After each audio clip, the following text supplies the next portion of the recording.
'Cause you're listening to Jams and Tea, you won't see the show on your TV, so we talk about things musically. 'Cause you're listening to Jams and Tea, listening to Jams and Tea.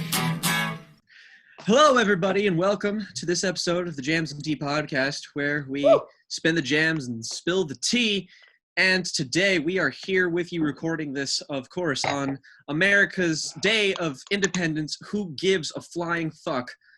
Anyway, and this week we are going to cover two recent releases. We are going to cover Women in Music Part 3 by Haim.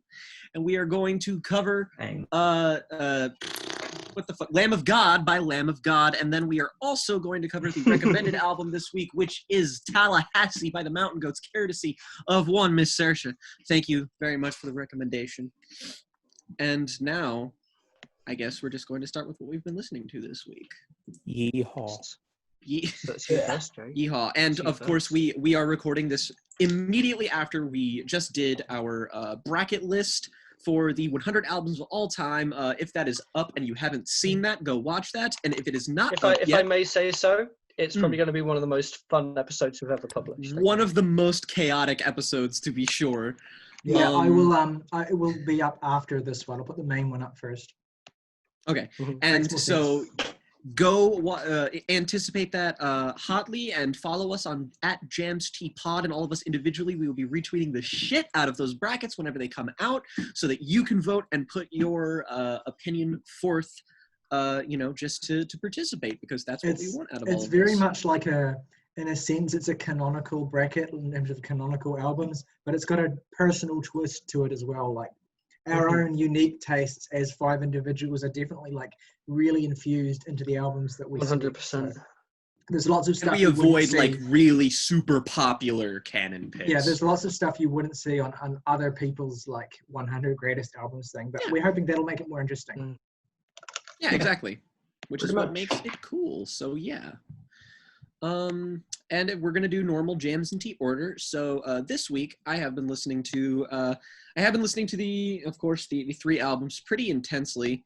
Maybe more than I've listened to these albums a good fucking deal, as well as a couple that we're going to cover later, which I will not mention just because spoilers. But I recently listened to the Swans album, White Light from the Mouth of Infinity, which is sort of a mid-career Swans album, one of their more well-regarded ones, and I highly recommend that to anyone who wants to get into the band, because it is far more accessible than some of their maybe more recent stuff, which is a lot longer and heavier and just generally headier. This is a bit more folk rocky and immediate. It's also just one of their best. I fucking loved it. It was a great album, and it really fucking kind of fucked me up a little bit, like all good Swans albums do. I re-listened to one of my favorite progressive rock bands, their album Act 3 by the Deer Hunter, just because we've been talking about the Deer Hunter, maybe for, reasons.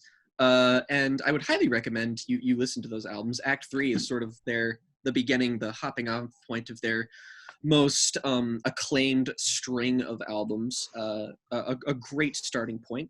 I re-listened to Gang of Youth's Go Farther in Lightness, which is a podcast favorite of ours, and I fucking love that album, just like I did back in 2017. It was a great little just niche album that I found that I had no idea about, and it was like highly rated on Sputnik Music, and I gave it a spin and was like, damn, this shit's good. And then I listened to it again and I'm like, wow, this is one of the best albums I did ever hear. And also for the record as well, that is going to be a future week's record club recommendation. So yes, it is. Feel free to listen to it in anticipation of a very enthusiastic review that we will be doing in the coming months. A special episode. In many ways. And now, as the fireworks go off, I also listened to Sufjan Stevens' Carrie and Lowell again, which is a great album. Listen to that shit. I also... so much crossover this week, Jake. Oh, yeah. It's not like we have a podcast together or anything where we, overlap and what have you. It's not like we have very similar tastes in music or anything. Not at all. I listened to A Fever Dream by Everything like 3 times again, because of course I did. I listened to Punisher by Phoebe Bridgers because, I mean, what? Why would I do that? Ridiculous. I re-listened to another album in my an album that's in my top 5 of all time, which is Home Like No Place There Is by The Hotelier, which Tyler, represent Hotelier Gang. Morgan as well, Hotelier Gang. It's a very, Right very here. good record. Yes, it is. That album, I just randomly perusing YouTube, because that was how I used to discover music a few years ago. Came across Housebroken from that album. Fun. And it absolutely emotionally destroyed me. And then I found out it was meant to be a political allegory, and then it destroyed me more. I still have yet to totally get the rest of the record. I'm sure I will, because I love that song and it's representative of the rest of the album. I will love it one day. I'd recommend that to that's a good album to listen to if you're feeling real bad. Just indulge, man. It's a great I get the toaster, you get the bathtub. That is a great way to put the appeal of that album in one little sentence. And I think the last album I listened to in the weeks between the last podcast would be Opeth's Still Life, which is a perfect death metal album. Fucking flawless, absolutely just perfect from front to back, and I love it dearly, and I will die mad that I didn't get to buy it cheap on vinyl. I'm still mad about it, and I'm gonna be mad about it. Fuck you, Morgan. Fuck you. I hate you. I love you. Mwah. August. All right. What I've been listening to this week, aside from the main 3, first off, I finally got to, I believe it's pronounced Chiastic Slide by Autechre, and I've been on my Autechre journey for about 6 months now, because it's taken me so long to get through their earlier parts of their career, and I feel this is finally the record that's kind of lit a fire under my feet to really get going, because I have got to say that I think this is their best work so far. Good take. Thank you. Jesus. Thank you, Cookie like, Monster. It's a criminally underrated record in Autechre's catalog. Next up, I've been checking out Doolittle by Pixies. Pixies, yes. Really classic alt-rock album. I don't think there's much I can say about it that hasn't already been said. It's fantastic. What do you want? Because I was super bored, there were 2 EPs I listened to. You good, Ty? A bunch of a remix EP of like The Difference by Flume and Toro Waimoi, which that song's Flume and Toro Waimoi. Oh yeah, I listened to that a couple of weeks ago. You couldn't say that artist name any more wrong. Oh. I know I can't. Well, would you care to give us a demo then? Well, I'm going to sound like they're pretentious. It's a stupid name, but like you said it really wrong. I bet I did. Is it French? Toro y moi. Toro y moi. Funny. Probably offended a lot of French people by saying it was a stupid name. Bon Iver. It is Bon Iver. Who the fuck is this Bon Iver? Bon Iver, who had a hand in the making of Hadestown, as we know. Yeah, that remixes EP. It's dumb. That's all. I listened to a nostalgic listen, the Mystery of Love EP by Sufjan Stevens, because I was on a Zoom call with some friends and they played that song and it played Mystery of Love, and I was like, I should check that EP out. Was the goal to cry on this Zoom call?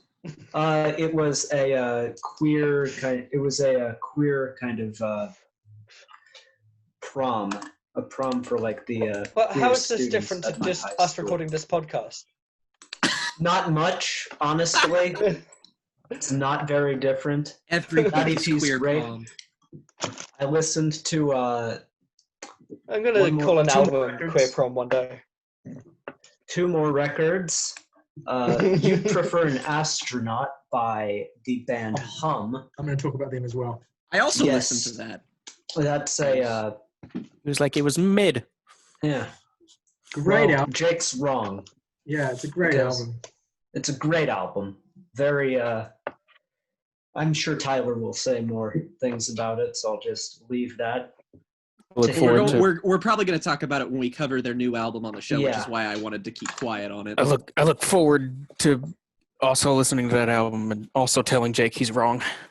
And I think that for what it's worth, the new Hum album, I won't say anything about it, but I think that it will be the Hum album of the 3 that Jake and Morgan are most likely to enjoy because it's the heaviest. Oh, well, yeah, that makes sense. And the last album I've been listening to is I've returned to Fake Train by Unwound, a really fantastic album. I also listened to that. I love that album. It's just so, it's this really lo-fi post-hardcore album, and it's got pretty much the greatest post-hardcore song ever on it. Mm-hmm. That being Valentine Card, Cantina, and oh boy. Where Are and Was Are. Yeah, it's a silly title, but it's a great, great, great song. And that's what I've been listening to this week. What about you, Morgan? All right. So after I listened to the Haim album that we're covering here, I went back and listened to their second album, Something to Tell You. It's okay. It's a lot of good assessment. It's a lot of good songs covered by bad, shiny production. I'll agree to that. Yep. Notably, I also listened to the Mountain Goat Sunset Tree, which I enjoyed. To the lovely ladies of Haim, Morgan has something to tell you. Your album is mid. Wow. Can I just comment on the Sunset Tree very quickly? Why is Tyler sabotaging me? Sorry. I just wanted to say that. Can I just comment on the Sunset Tree very quickly? Obviously, I'll talk a little bit about it when we talk about Man Goats later. But that album is notable in that that's one of the few albums in which John is explicitly writing about his own past. Like mostly, these are characters that he creates, and to an extent, that's true in the Sunset Tree. But that was where he really opened up about his abusive stepfather lyrically. I liked it a fair bit. Up between the a 7. Wolves is just it destroys me every time. I can't listen to it without crying. Sunset Tree is my second favorite Mountain Goats album after All Hail West Texas. It's like my favorite. 7.5 and an 8 for it. Yeah. But anyway. That's fair. I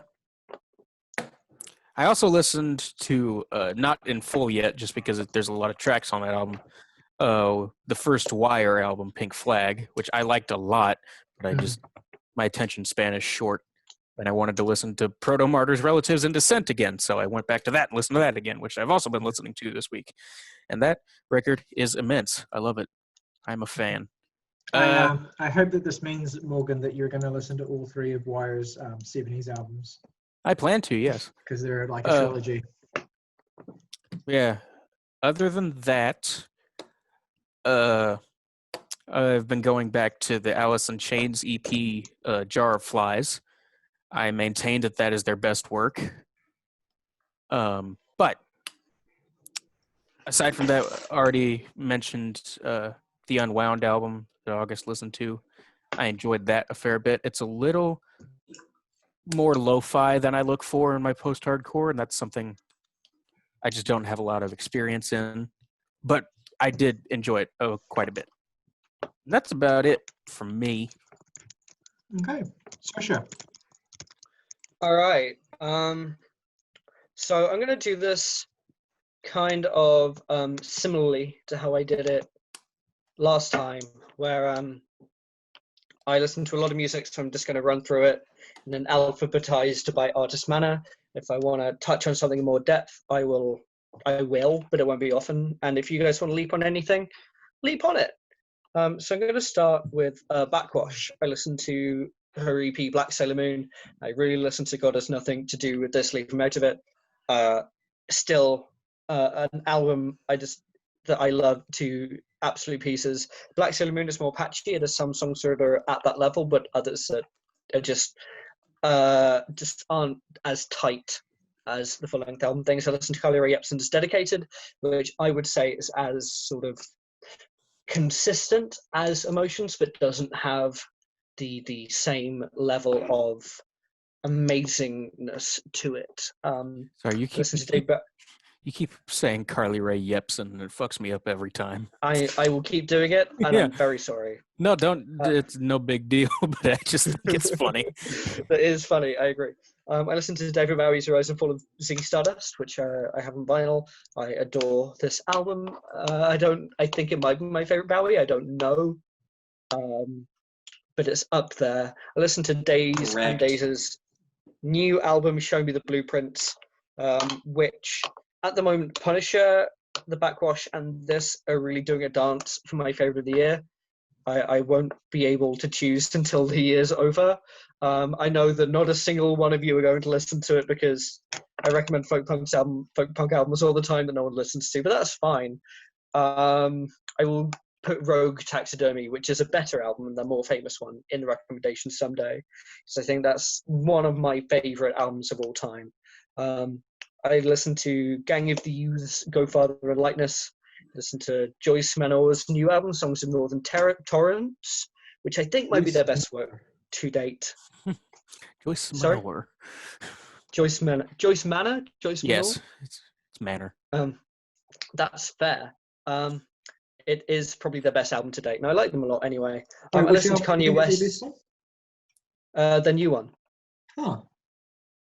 Interesting I choice. just think that the musical ideas they have been playing with up until now are still here, but done in ways that put them much more out of their comfort zone, in ways I find more interesting. Yeah. No, I think they've been consistently great. Like, some people say that they dropped off with Cody in 2016, but I think that's an underrated album. The way I look at Cody is that it's a solid pop punk album, but it's not exactly what I go to Joyce Manor for. Yeah. I think their best album is Still Never Hungover Again. Yeah, that was going to be on my list for the bracket, but I didn't pass the what's it. Oh, that sucks. Didn't have enough for. Yeah, I listened to Kanye West's Ye and Yeezus. Yeezus is better, but not by much. Someone said about Kanye West that his lyrics are consistently the worst thing about what he does, and that's true of both of these albums. I listened to Lady Gaga's Chromatica, which is her new album. It's an album that people are falling over themselves to praise, and I don't get it. Are they? I thought it was just the Grays that were doing that. It might be.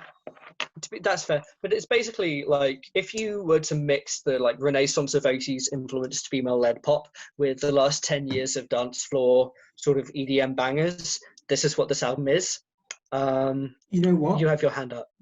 Oh, I didn't even realize I did. Sorry. I just wanted to add something because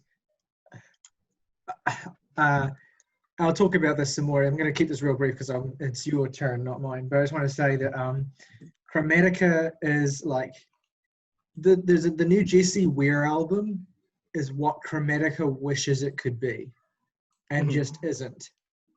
Like, they're both house records, but they're fucking solar systems apart from each other.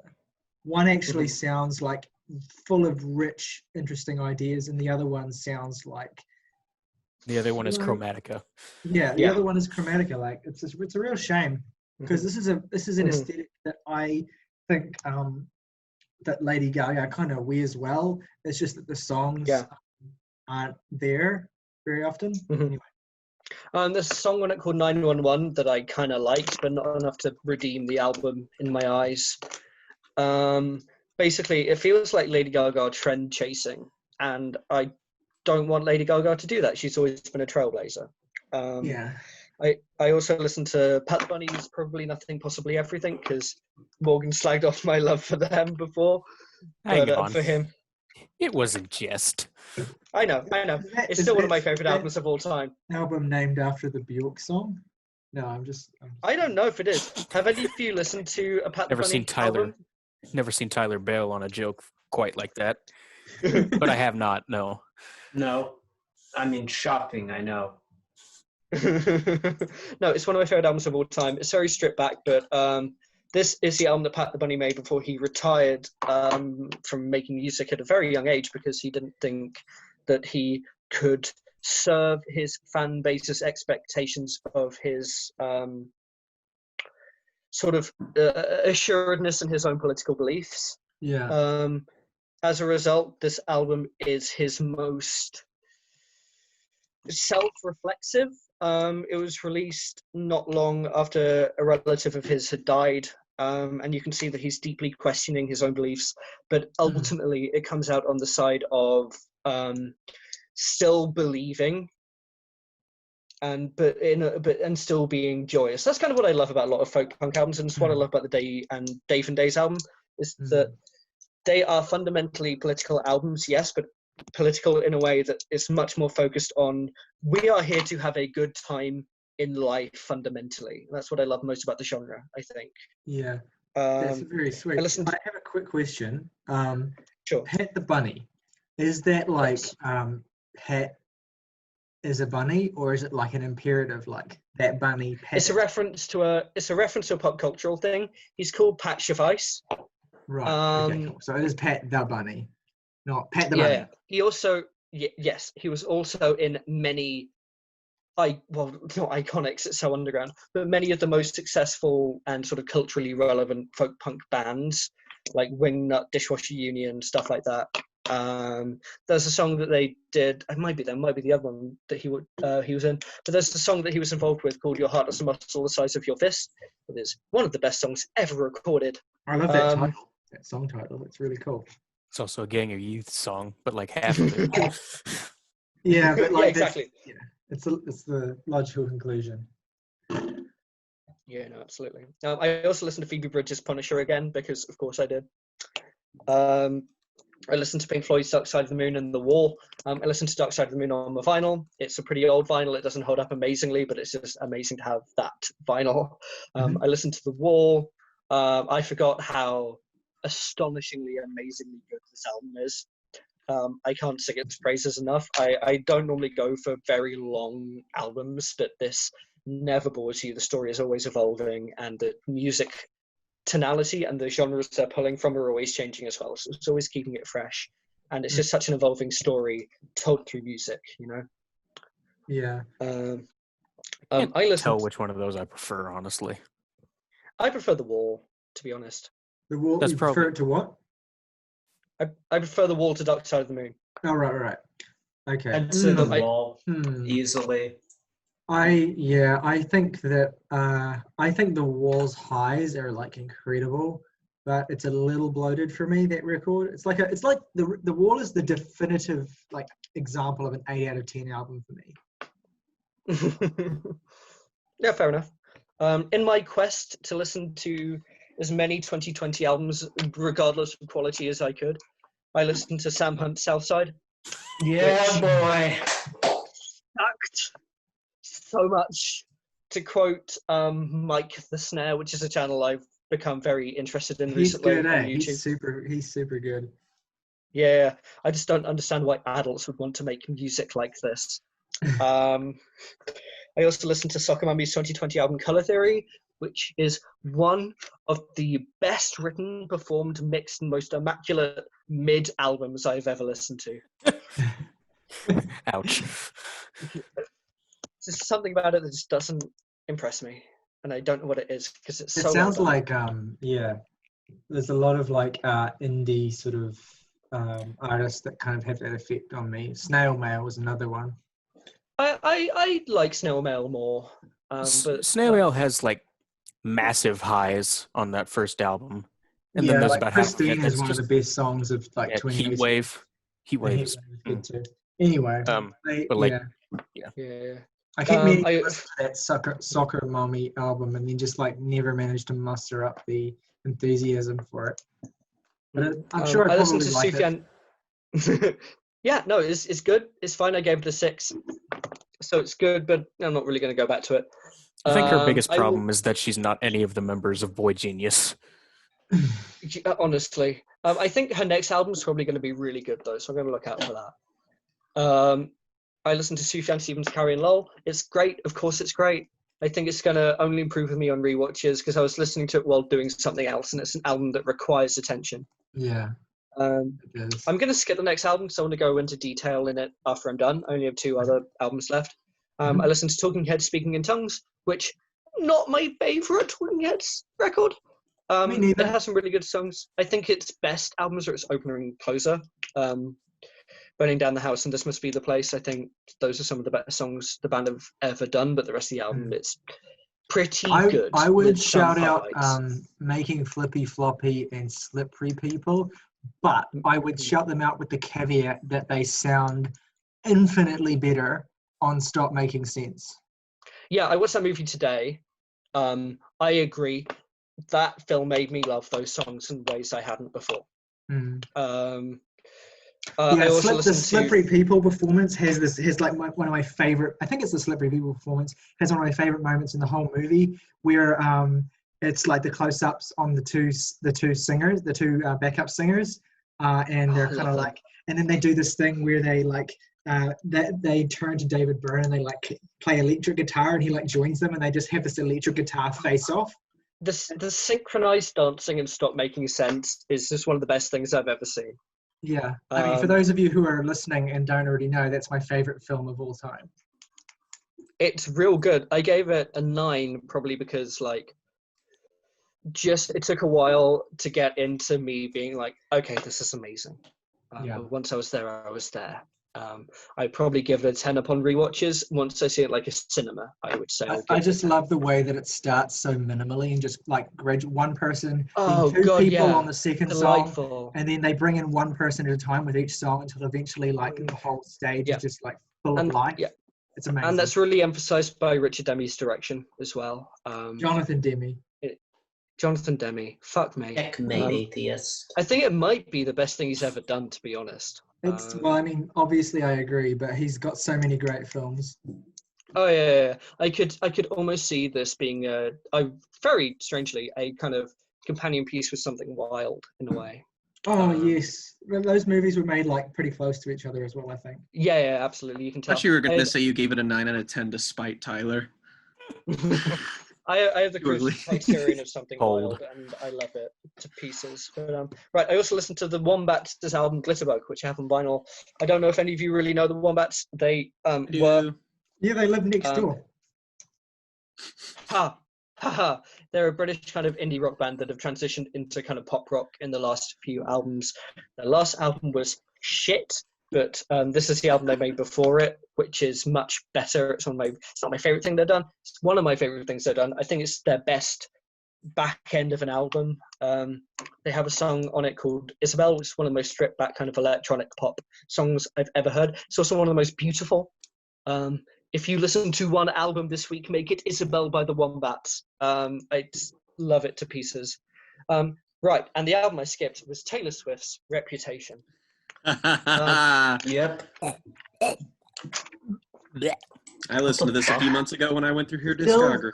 Still not her worst album. It's bad.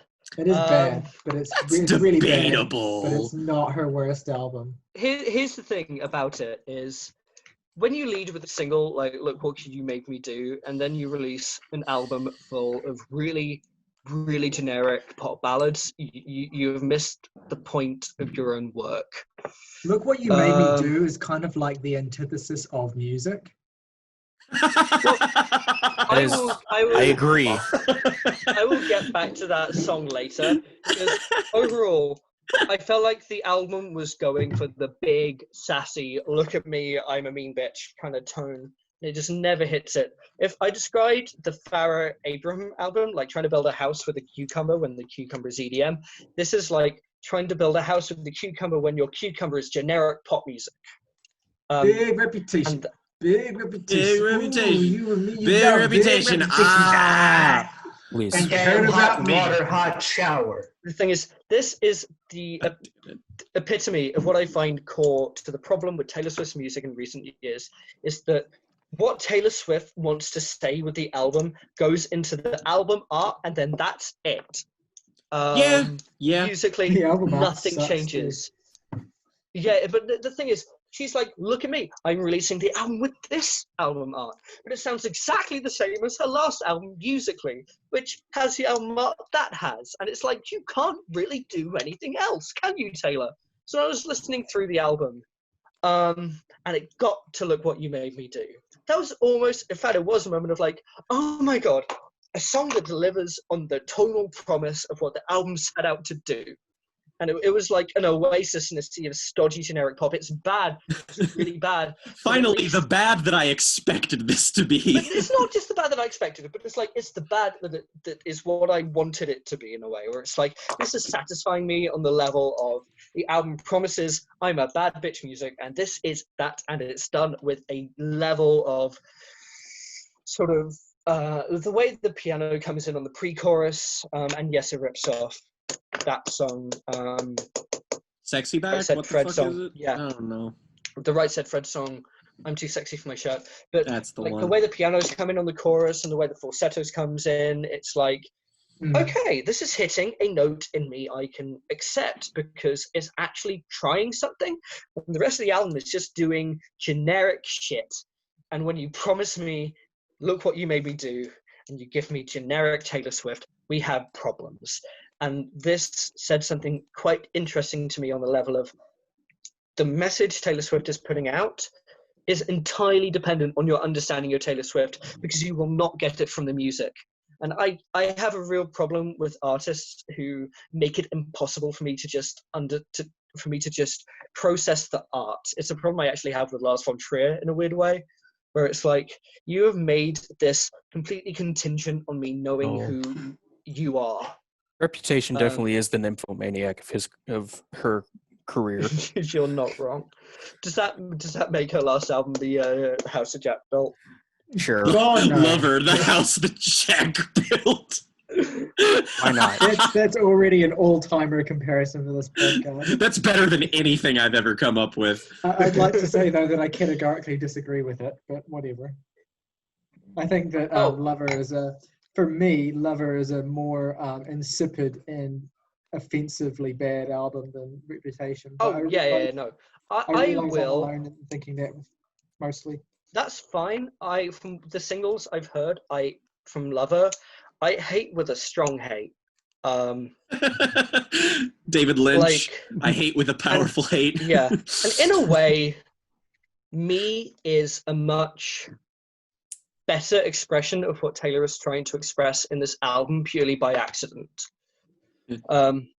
Where this album is like, yeah, I'm a bad toxic person, but I'm like cool for being a bad toxic person. Me is a song that's like, look at how toxic I am and I don't care. It's a song that says, yeah, we have a relationship that's bad for each other. Essentially, the relationship out of Tallahassee, but that's what makes me individual. And that is a much more honest expression of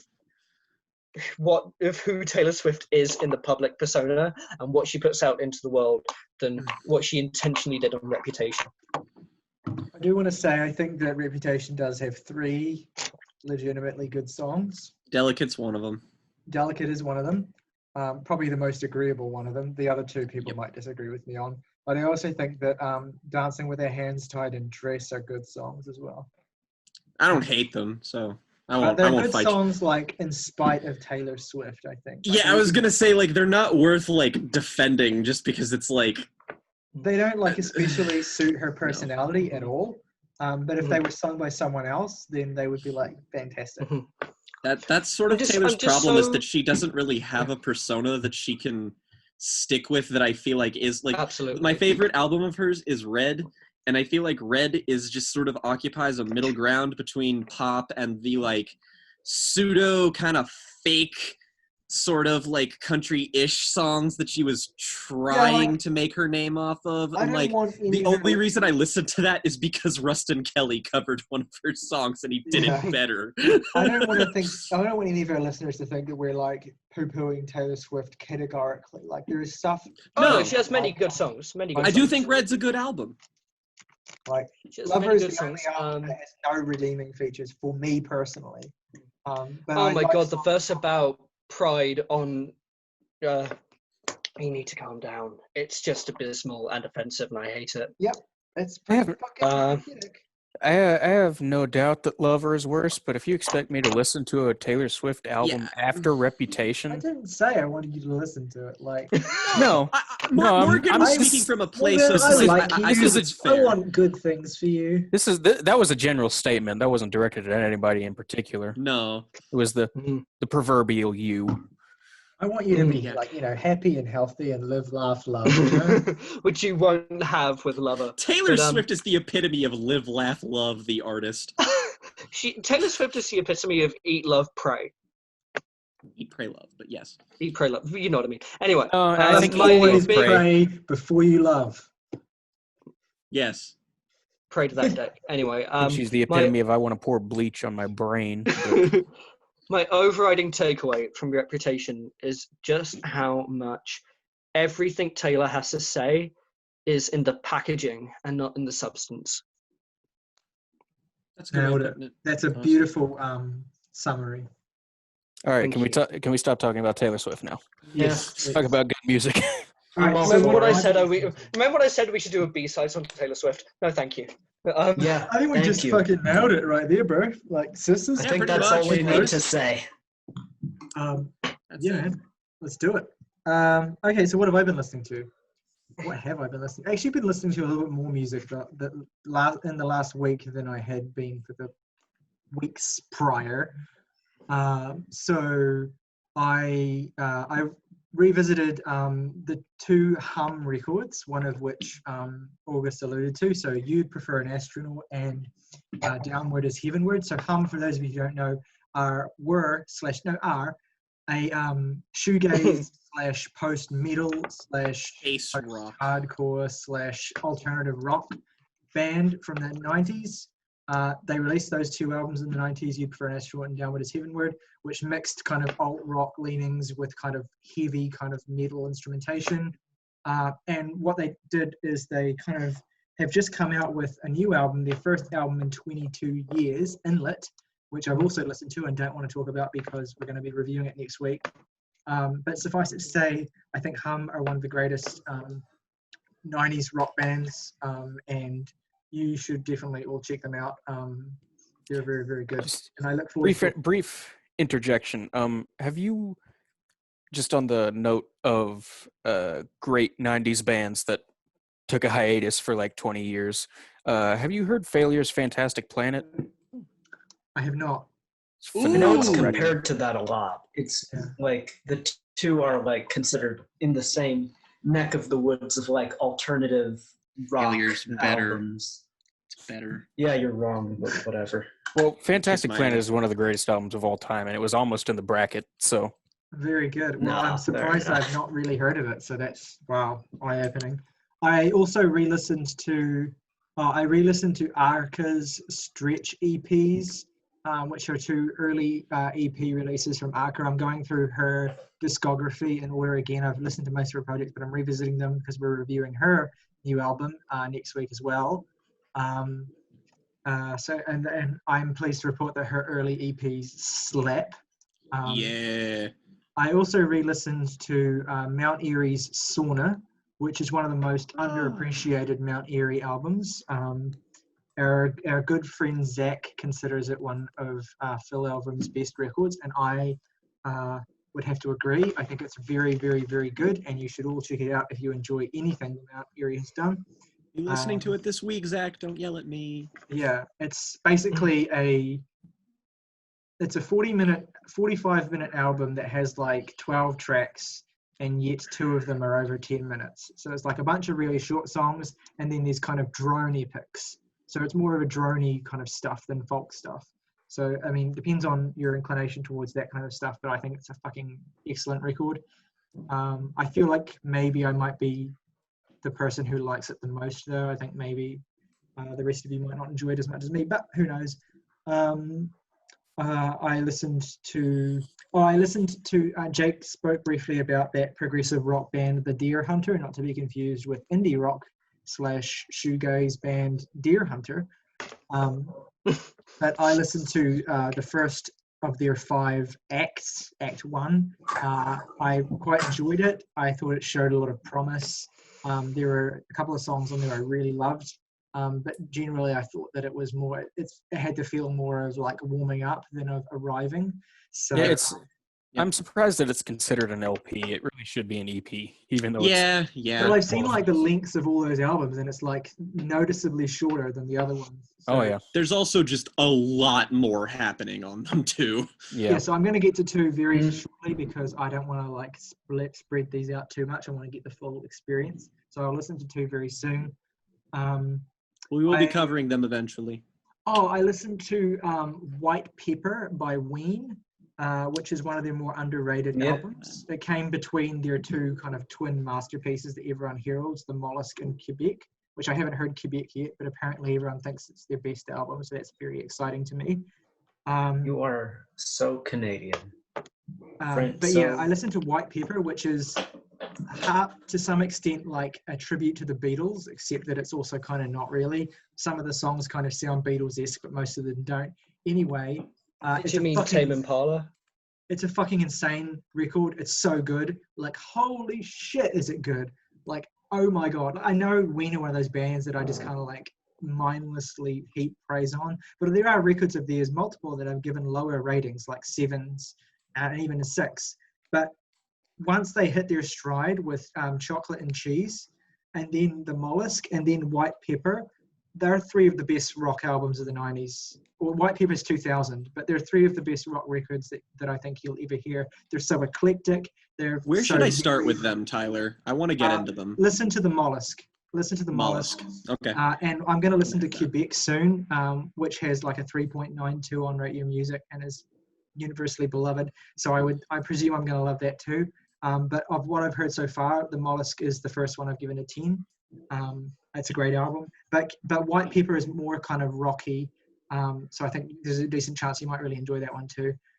But yeah, definitely going to push for a Ween B-sides at some point, because not just because I love them, but because there's so much eclectic variation in their catalog that they're never boring to talk about, and you're never hitting the same points.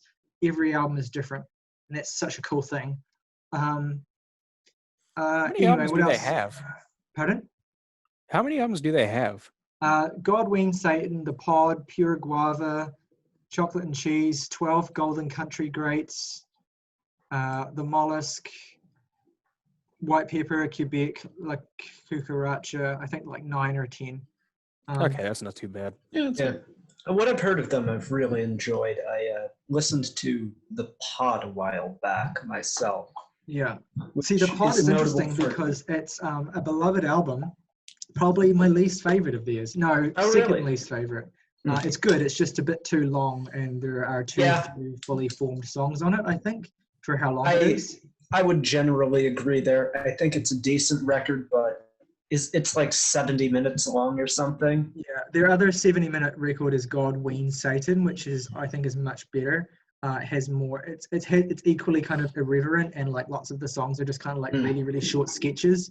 And there's a 10-minute song that's a Prince parody called "Let Me Lick Your Pussy."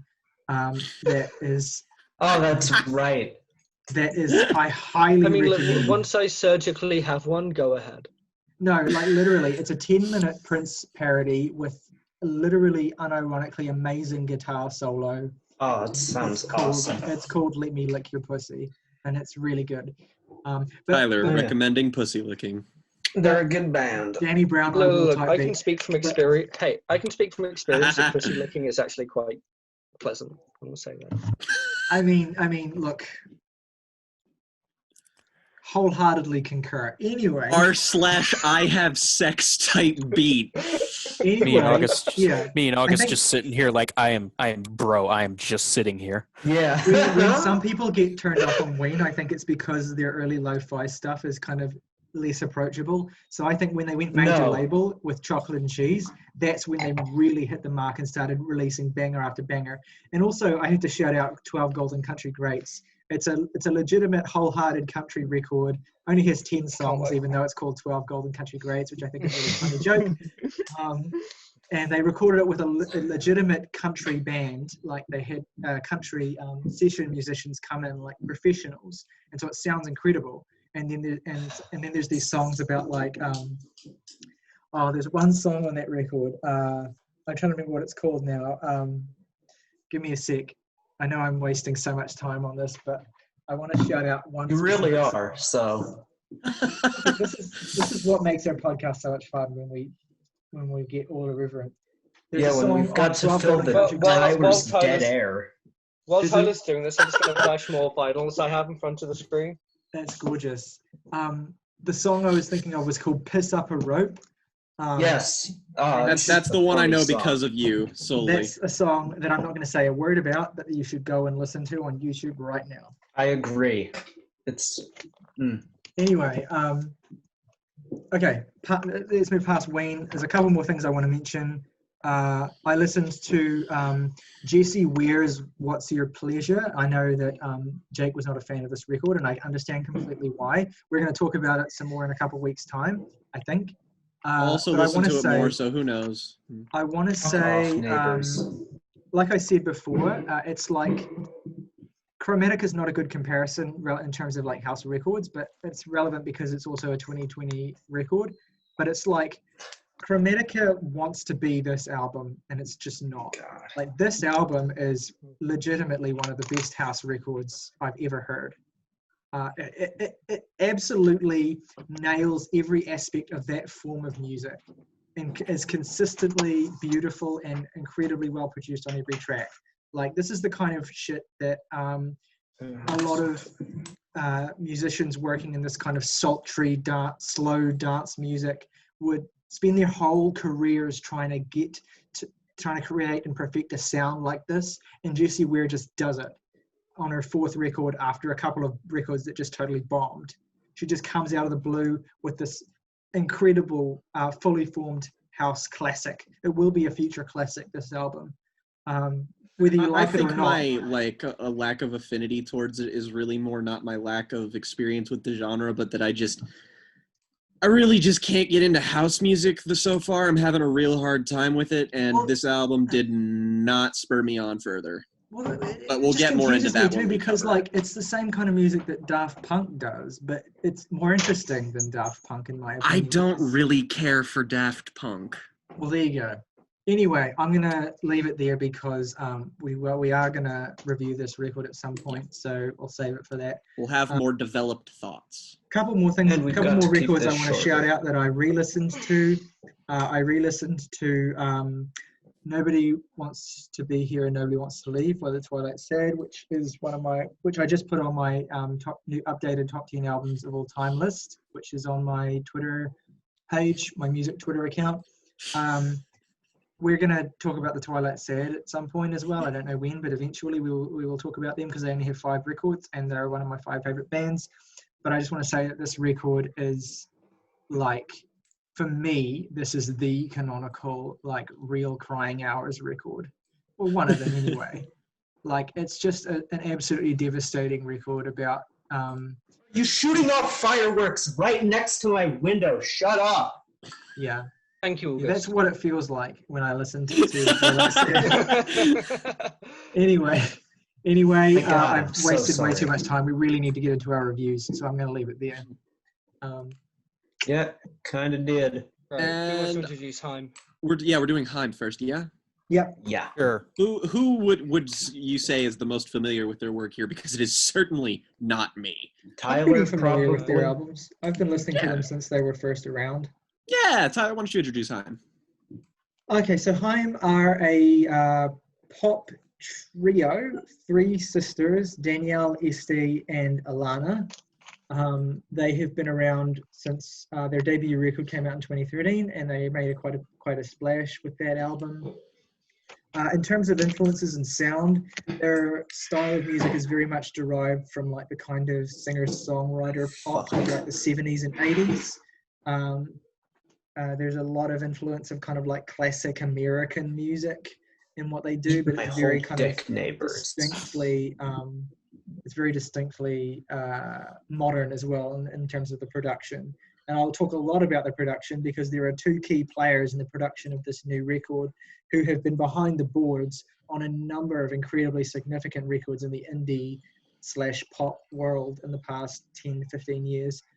But yeah, so this is their third album. It's kind of not really a comeback record, but it's kind of a resurgence record because their second album, which I actually think is quite underrated, even if it's not their best, was comparatively not as warmly received. Whereas the singles for this record, most of which, well, like two notable examples of which were relegated to bonus tracks on it, but the singles anyway, were incredibly promising. Some of their best songs yet were released as singles for this record. In fact, if I were to do, I haven't done it, but if I were to do like a top 10 list of Haim songs, I'd say at least half of them would be on this album, and a good chunk of those would be the singles. This is I suppose I'll just jump into my review first, if that's all right. Go ahead. Go in reverse acronym. Let's go reverse for this one anyway. So this is their messiest record yet, I think, in terms of like, because here we have to kind of address the question of like, when do bonus tracks count as part of an album? Because I think whether you include them or not for this record makes a big difference in terms of how I feel about it. I would agree. I would also agree with this. I did not include them. Okay, because I think that the difference between the version of this album, well, the only version of it that's currently available online is the one with bonus tracks, but they're marked as bonus tracks. And that's why I fall down on the theory that this should count. Yeah. In this instance. But for me, like, the difference in terms of my general feelings about this record between a version of the record that includes them and a version of the record that doesn't is actually quite stark, because I think that this record starts off, for the most part, incredibly strongly, but in the second half, it begins to blur together and feel underdeveloped in a way that detracts from the quality of the songwriting in a considerably noticeable way. And I think that it's a lot easier to view some of the songs in the second half as kind of space filler, and be less annoyed by them if they don't end up being like the conclusion of the album. Like, I think that on the standard edition, not including the bonus tracks, the last few songs are the worst on the record. And so if you end this record with a song like FUBT, which is the final song before the bonus tracks, it kind of leaves the album on a comparatively sour note. I will say, I don't think any songs on this album are bad, although there is one or two that gently push against the edges of terrible. But one of them, for me, is in the early half as a sort of guard. But I do think that this has their weakest songs of all three of their albums. I think generally this is, as a whole statement, I think this record has the highest highs of any of their albums and the lowest lows of any of their albums. And because of its lack of consistency, I feel like it might even be my least favorite Haim album yet. Although it's kind of close, really, because I like all of them to fairly similar extents. Like, I don't think any of their albums are capital G great, but I do think they're all solidly quite good. And so I'll talk about some of the songs in detail now. One thing I want to touch on, because my favorite aspect of this record is the production. I think this is the most well-produced. I think this is the most well-produced Haim record to date, and it is in no small part due to the presence of two seminal figures in the indie pop world. I have to get their names right because they're kind of hard to say.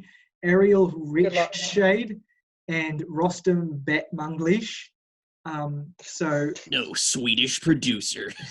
if any of you recognize the name Rostam Batmanglish, it may be because he was formerly in the band Vampire Weekend and was probably their most important member in terms of contributing to their sound and the quality of their songs. He's since become a solo artist. Rostam is an incredibly talented musician and an incredibly talented producer.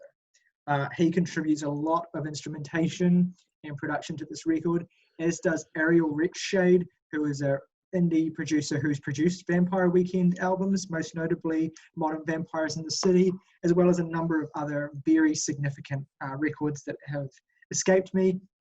I think Sky Ferreira's album, he was behind that in a big way, and lots of other beloved albums. In fact, I feel like I'm doing him a bit of a disservice because I can't remember, so I'm going to really quickly look up what he's produced. But he's super, super prolific. So he's produced for Adele, Haim, Kalila's Take Me Apart. He produced that, which is a great album. Brandon Flowers' solo record. He produced on Carly Rae Jepsen's Emotion. He produced on Charlie XCX's Sucker.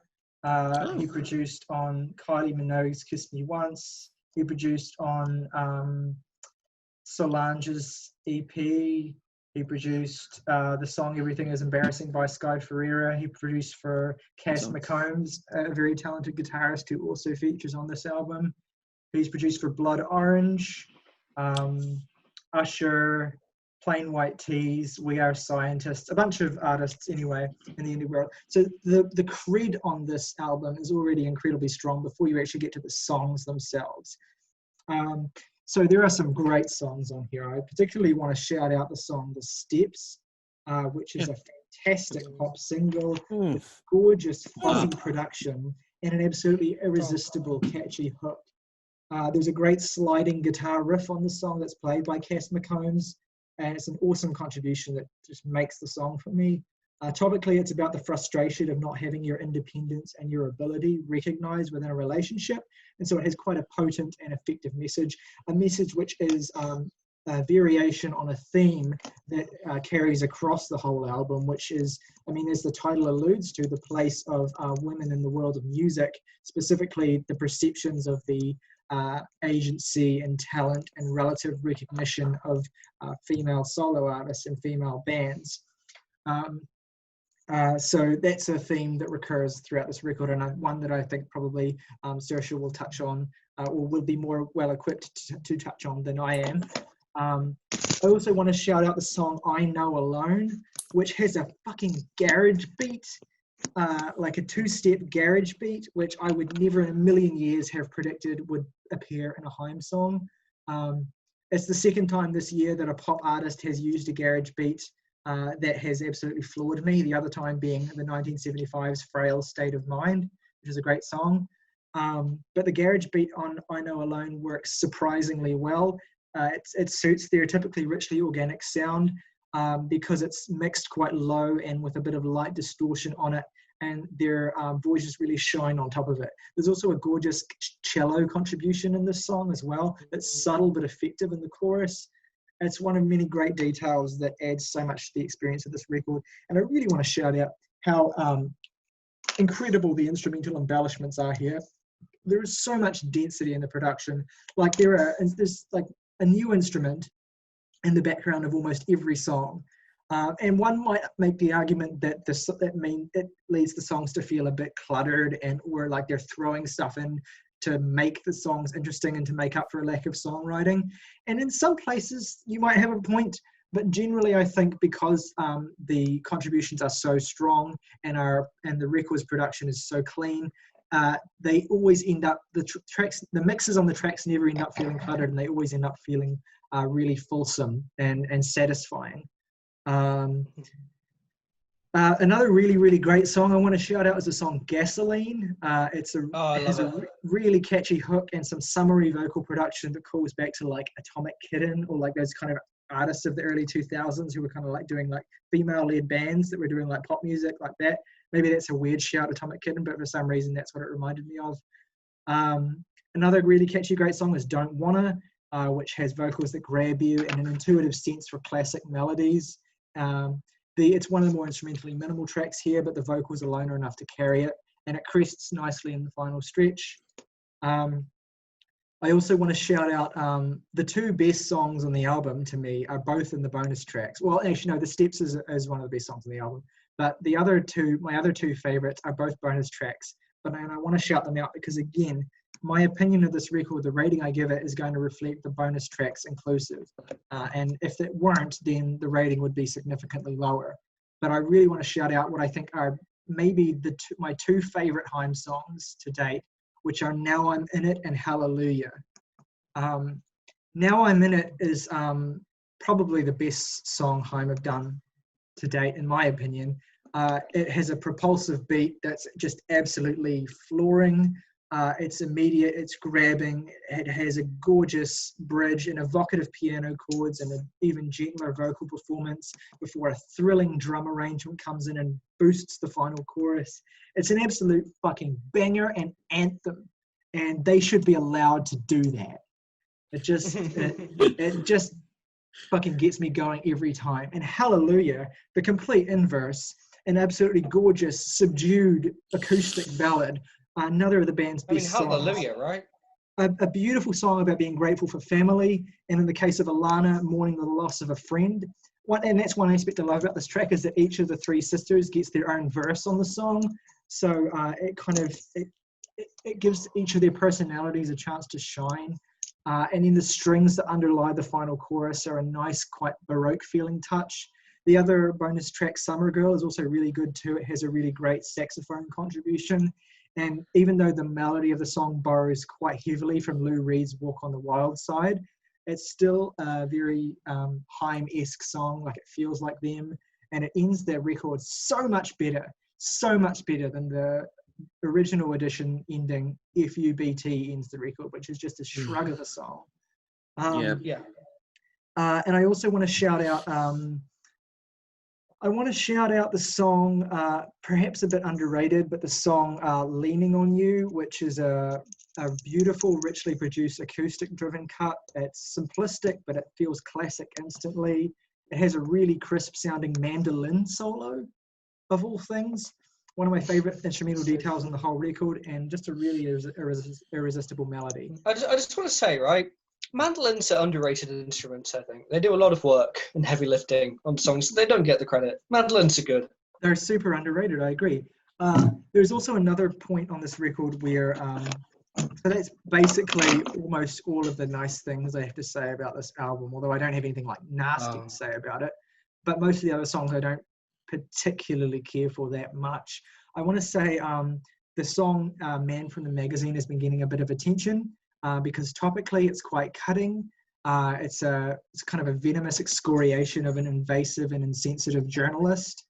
It's also the only track on the record which only features Danielle's vocals. It's short but impactful, but it's weakened by the fact that it isn't really much of a song. It just doesn't quite come together as a piece of music. It comes together beautifully as a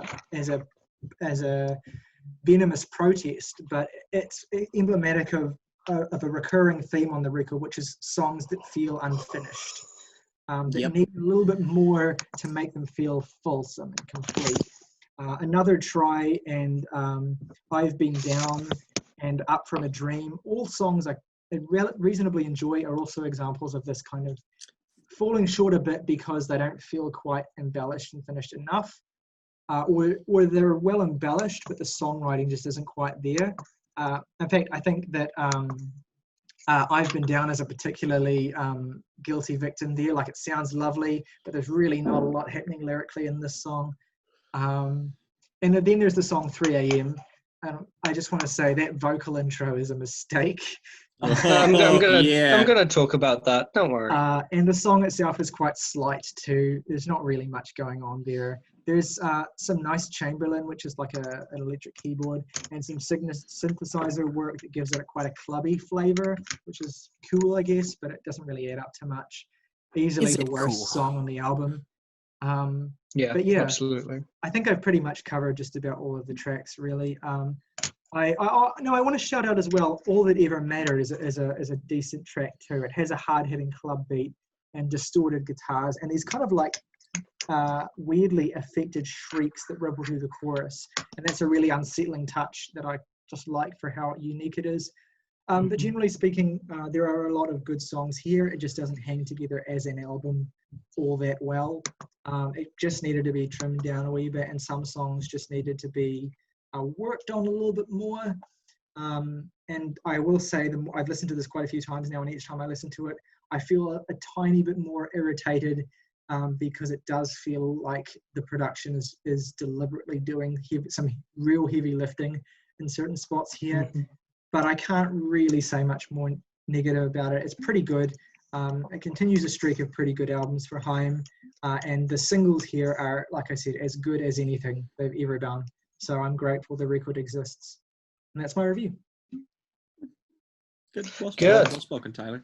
On to That was very, very well said, I think. I'm just going to say now,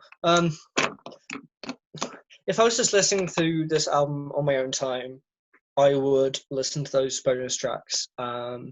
Because I've been asked to review the album, that's all I feel like I can really review. That's fair.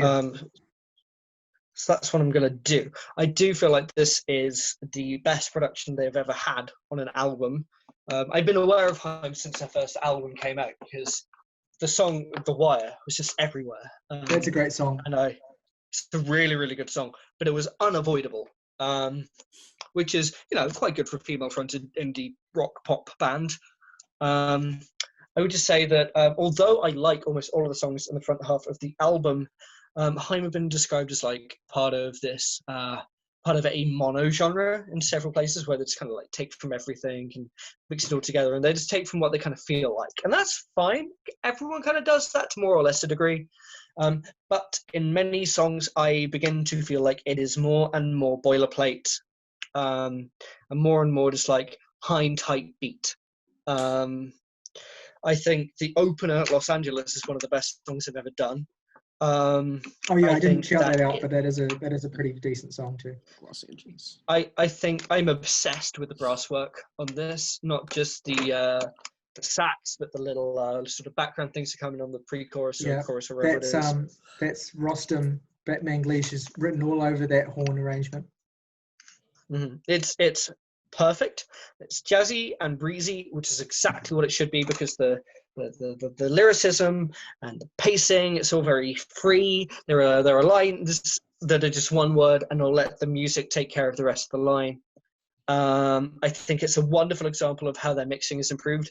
So you got this mix of lots of different instrumental sounds. You got this really highly condensed guitar lead on the electric guitar, which they do a lot. They'll take an electric guitar and they'll like double track it and then condense it to shit, so that it sounds like this real like screech of noise, but in a really relaxing way, if that makes sense. And they've got the acoustic guitars in the back, they've got the really mellow singing, and they've got the horn section. And to get all of those sounds and to put it into a place where I hear each of them and appreciate each of them, but it still sounds cohesive, is a mean task, and it's a hard one, and they do it really well. I would say that the hero on almost every song on this record is the bass guitar.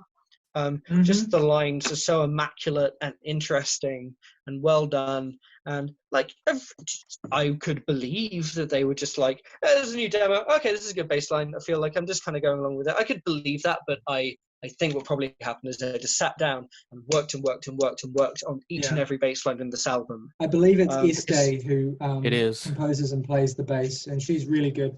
Yeah, excellent. Yes. Absolutely. I want to shout out Gasoline, like Tyler did. I've never been so relaxed by a song about fucking in a car.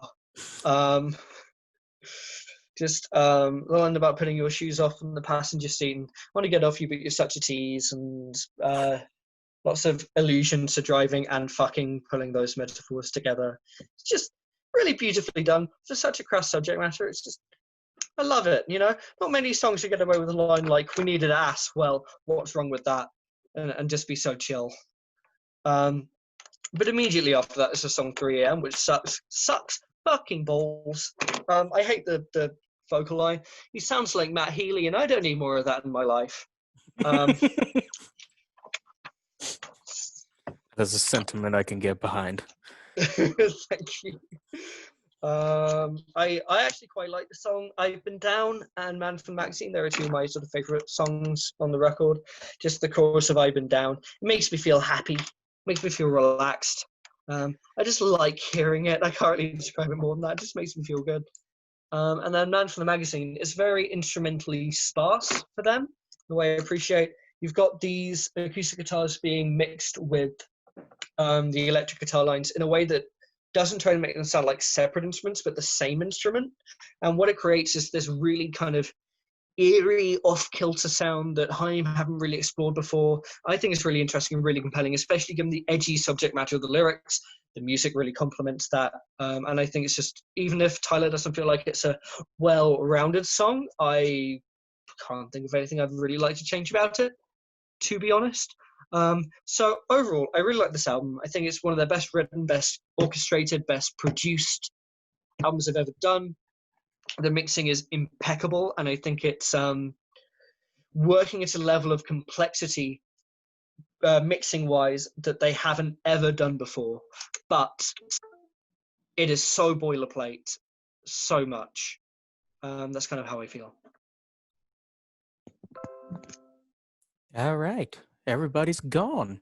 I'm here. Sorry. I suppose I'll just get right on it. Yeah, my thoughts aren't too different at all from Tyler's on this. I think the addition of the bonus tracks raises this up as much as like a 1.5, honestly. Because if the album ended on FUBT, that would be like the biggest drop off for an album this year. Absolutely. In terms of quality. That said, I think The Steps is probably my favorite pop song of the year thus far. I think it's just immaculate. And I think that's one of the places where the production really shines. This also leads sort of into the biggest problem of the album, is that it, as Tyler said, it's just masking a lot of stuff that sounds unfinished. It just, like, I do have to, as much as I love the sentiment on Man from the Magazine, I do also have to agree with Tyler that that's one of the lesser tracks on the album, just because it does not have the oomph I would like from that song. It doesn't have the oomph I would like from any song. It doesn't have an oomph. But other songs like I Know Alone, the two bonus tracks, Now a Minute and Summer Girl, I've Been Down, those are all just absurdly good pop songs, I think, and easily in the upper echelon of what I've heard from the band. But, you know, 3 a.m. is bad. It's real bad. And it was Tyler said the opening vocal was a mistake. I think the whole thing's a mistake. Yeah, I'll agree to that. Yep.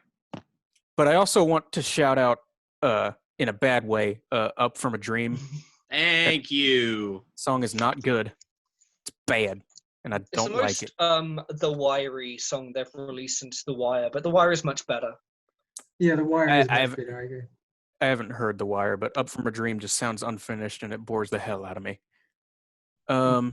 Gasoline is also great. So the whole thing just feels really lopsided. It has a lot of strong songs that are drugged down by just weird choices and production that is overcompensating.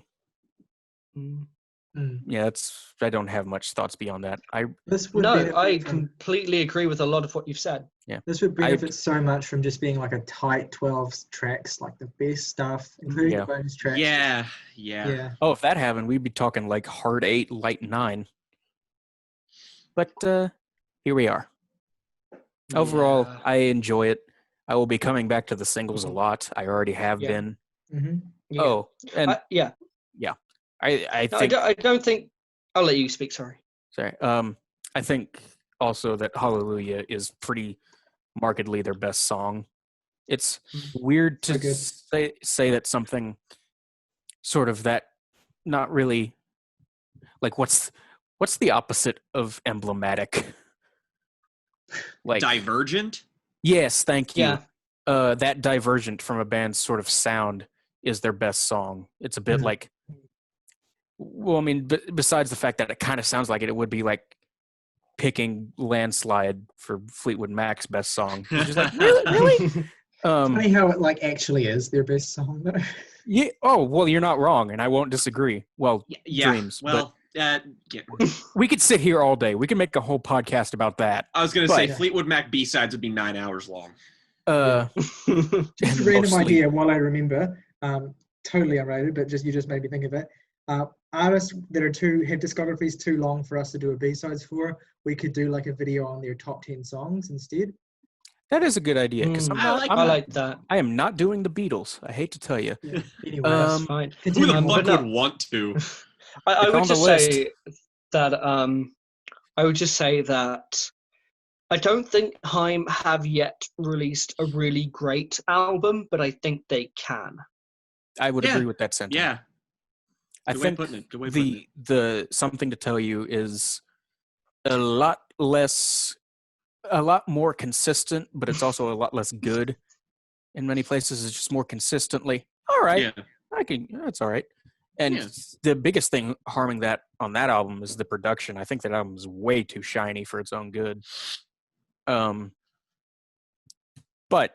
this is just kind of a weird, unwieldy beast of an album that I will return to a lot, and I will also be hitting skip a lot when I do. Right. So that's August then, but I think he's moving his computer at the moment, so we can just go to Jake while he's doing that. Well, he's here. He's in his basement, his weird basement. Oh, you're ready to go? Basement. Yeah, my creepy sex dungeon. What? Anyways, that's fine. Are you ready to go? Haim. Their new album. Let me get to. So this week was honestly kind of filled with a couple surprises for me. This being one of them. And this is obviously this is from California group Haim. I'm disappointed in their mother, chiefly that one of them was not named Anna.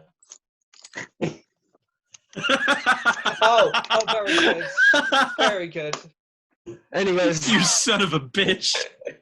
On to the album itself. I think the point has already been made that this album's best points are like the bookends of it, where like the very beginning and very end chunks of it are really strong. Like notably the song Los Angeles is a really great opener. I think The Steps is a wonderful follow-up to that.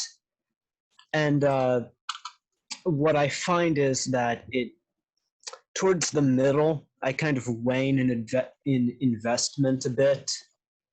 But as it concludes with those 3 bonus tracks, I think once again it's a great record. I really love the incorporation of a lot of how this album. I really love how this album sounds so organic in a sense. Like it sounds very in the moment. There's a great and that's mainly through instrumentation of like brass instrumentation and a lot of hand claps for percussion throughout it. Although I do agree with the idea that a bit of the production is used to kind of mask some of the weaker sounds, some of the weaker instrumental palettes across this record.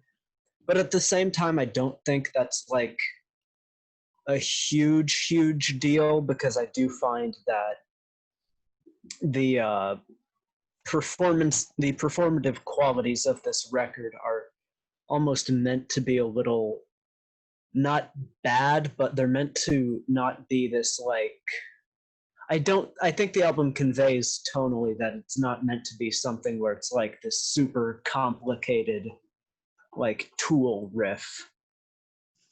It's pop music, to be fair.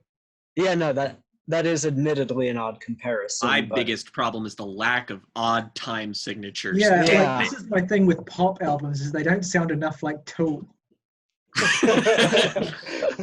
And Yeah. Fear Inoculum just fucking didn't sound enough like Toxic by Britney Spears. Fear Inoculum Not an didn't incorrect sound enough statement. like Tool. I personally wanted No, Master Fear of Puppets to Inoculum sound sounded a too lot much like more Tool. That was the problem. like Bob Dylan. Well, But yeah, I don't know. A lot of what I've wanted to say kind of has been said. It's a good record. I do find that I kind of just didn't really, as the week went on and I listened to it more and more, I didn't find that strong of an urge to return to it, mainly because of just the really, at points, uninvesting midsection of the record. It just kind of, with multiple listens, just wore down to my ears. And it got to the point where I was just like, I don't really want to come back to this. It's a good record, but I don't know. I will say, Yeah, like, to quick the note. record's credit, all of its lowlights are pretty well scattered. Like, Yeah, no, that is a great it's not a point. record that has like a noticeably better first or second half. I No, don't you're think. right. You're absolutely right. It doesn't just tank for like 3 songs or something. Yeah, But anyway. one final note is that Paul Thomas Anderson actually took the photo that was used for the album cover. And he directed the music video for The Steps. Oh yes, Mm. He that's directed that too. all the music videos except for I Know Alone, because he also directed a music video for Now I'm In It and also for Summer Girl.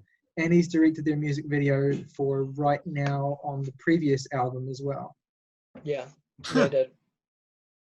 thanks, Yeah. Dad. They've collabed for years. Yeah, Yeah. no, absolutely. Almost like a Tom Yorkish partnership with him. Yeah. Anyways, yeah, that's all I have to say. Not a lot, frankly. No, fair enough, dude. Fair enough. Well, What do does we go my on to boy top tracks then? Jackthony? Well, what does Jackthony think? Oh, sorry. I just So I forgot. it's okay. I've forgotten you before. It's only fair. So this is how it feels to be August, huh? Yeah. Whoa. Well, you're going to give How it the is it? same rating as him, I'd wager. So, Probably, Yeah. but I don't know. I feel like we've sort of had like a gradual de-escalation as we've gone on with this album of people who just kind of like, it's just kind of wanes and like, and I feel bad just because I can't really elaborate too much on what I want to say because a lot of it has been said. It's just that these problems I feel affected me a little bit more. I will say, I think the production is probably the biggest problem for me in that it is good in doses. It just that clutteredness really hurt it on repeat listens for me. Like as I tried to get more accustomed to these songs and as I tried going over them, because I feel like I liked this a lot more on first listen. No, I did too. Totally. It just sort of hit me in a really, I won't even say that it's like overproduced. It's just kind of clunky. And I just kept wanting it to scale back because in that sort of middle that August pointed out, and I'm counting the bonus tracks here, in the sort of middle where it sort of loses you, it becomes easier for me to become more focused on the stuff that doesn't work for me rather than the stuff that does. And the stuff that does work for me is admittedly a bit like, it just doesn't hit me very hard. Like I think that Los Angeles is like a really great start. It's this like really like summery kind of song. It's really pretty emblematic of what the album sounds like as a whole. And the Steps is great. And I Know Alone is really good. And then I kind of disagree and say that like Up From a Dream just kind of happens. And not that I think Gasoline's like a bad song, but like Up From a Dream, Gasoline, and then yikes, 3 a.m. But even Don't Wanna and Another Try and I've Been Leaning on You are just like, I'm just kind of waiting for them to get through so they can get to the other songs where I have like the actual highlights where I actually get to like I don't so much mind Man from the Magazine just because it scales back a little bit more and it's really direct and I get what it's doing and I understand that and like I get that it's like it's not really much of a song, but like it's just more easily like able to digest, and I'm okay with that. It's just a shame that All That Ever Mattered is a good song that is sandwiched between Man from the Magazine and FUBT, which are two of the admittedly lesser cuts on the album. I agree. And honestly, it really doesn't find its stride for me until the end, because I think Now I'm In It, Hallelujah, and Summer Girl are great songs. And really, it really just has the bookend problem of it starts off with 3 great tracks, it ends with 3 great tracks, but the problem is that the album is 16 tracks long. And there's like, when I don't feel anything from more than half of your album, it's a little bit like, I'll be more than willing to say that it's just partially a sound that doesn't really work for me, just because I'm just waiting for them to develop sonic ideas and lyrical ideas that feel more like they go together, that feel more like they are a statement from this band. And this just feels too cluttered and feels too generally kind of messy in its structure and its ideas and its sound for me to really feel like I have gotten what these girls are really about. And it really loses me, and that's a shame, because I do think the highlights are worth, like, I think if you scaled this back and made it like an 8 or 9 song album, it would probably be really, really good and really solid, and I would come away like enjoying it, and I'd spin it multiple times. But as is, it's a bit of a chore to get through, and I'm just really not the biggest fan, even if I think overall it is a good album. It's just super scattershot. The one comparison I want to bring up, because structurally in terms of what it reminds me of, and this is also relevant because of the contributions of Rostam and Ariel, is Vampire Weekend's Father of the Bride. I think has a similar kind of bloat problem. Although I don't like Father of the Bride or Vampire Weekend in general. I will say I think that Father of the Bride is a better album than this is. I just think that they both have a similar kind of bloat problem. They're both 16 tracks, I think. Absolutely fair comment. Fair comment, absolutely, from everyone around. Does anyone have anything else they want to add? No, quite keen to go into top 3 tracks. Yeah, happy to. Right, same order? Yeah, let's do the same order. So my top 3 are quite easily Now I'm In It, The Steps, and Hallelujah. And I give this record a... Oh. Was I audible just then? I heard you, but I also heard a lot of bad. Something. Where is Bell? Satan. What's your least favorite track, Tyler? My least favorite track is definitely 3 a.m. Although FUBT is also up there too. But 3 a.m. is more actively offensive. Correct. But I will still give this record 7.5. Fab. Right. My 3 favorite tracks, not counting the bonus tracks, were Los Angeles, Gasoline, and Up and Down, which I just love. 3 a.m. sucks so much. Why did they do this? I am also giving this record a 7.5. All right. So my favorite track. I keep agreeing. I know. Well, we'll see about that. Yeah, you very soon. We'll see about that very soon. My favorite tracks are in descending order: Hallelujah, The Steps, and probably Don't Wanna. That's the highest I've ever heard your voice sound, Morgan. Yeah, I probably couldn't do it again. My least favorites are 3 a.m., Up From a Dream, and I had another one written down. My man's got a bottom 3 as well as a top 3. Well, this is an inconsistent ass album. So, and Man from the Magazine. All right. And light 7. Okay. Fair. Stuck between a 6.5 and a 7, but I'll be nice. My favorite tracks are Los Angeles, The Steps, and Summer Girl, and I'm going to mirror the universal sentiment that 3 a.m. is an absolutely dumpster fire song. And, If you had asked me after my first listen, I might have said this album was about a 7, but now that I've kind of gotten familiar with it, I'd probably give it about a 6. Still Cool. positive, but yeah. No, Fair enough. it's a good album. I just wouldn't return to it in its full 16-track state. That's fair. Absolutely fair enough, dude. Jake, my boy. Yeah. I will say that my favorite tracks are probably Los Angeles, Hallelujah, and Now I'm in It. Least favorite, I'll again 3 a.m. FUBT. Terrible songs, tied for worst, I guess. 3 a.m. is more actively terrible, and FUBT is just kind of like, why is this song here? This song could have been better. Why are you doing this to me? I think it's that guitar. I think it's that song that I'm thinking of, but FUBT has like uncharacteristically bad guitar work on it. I don't think you're wrong. Danielle's a good player. I don't know what happened there.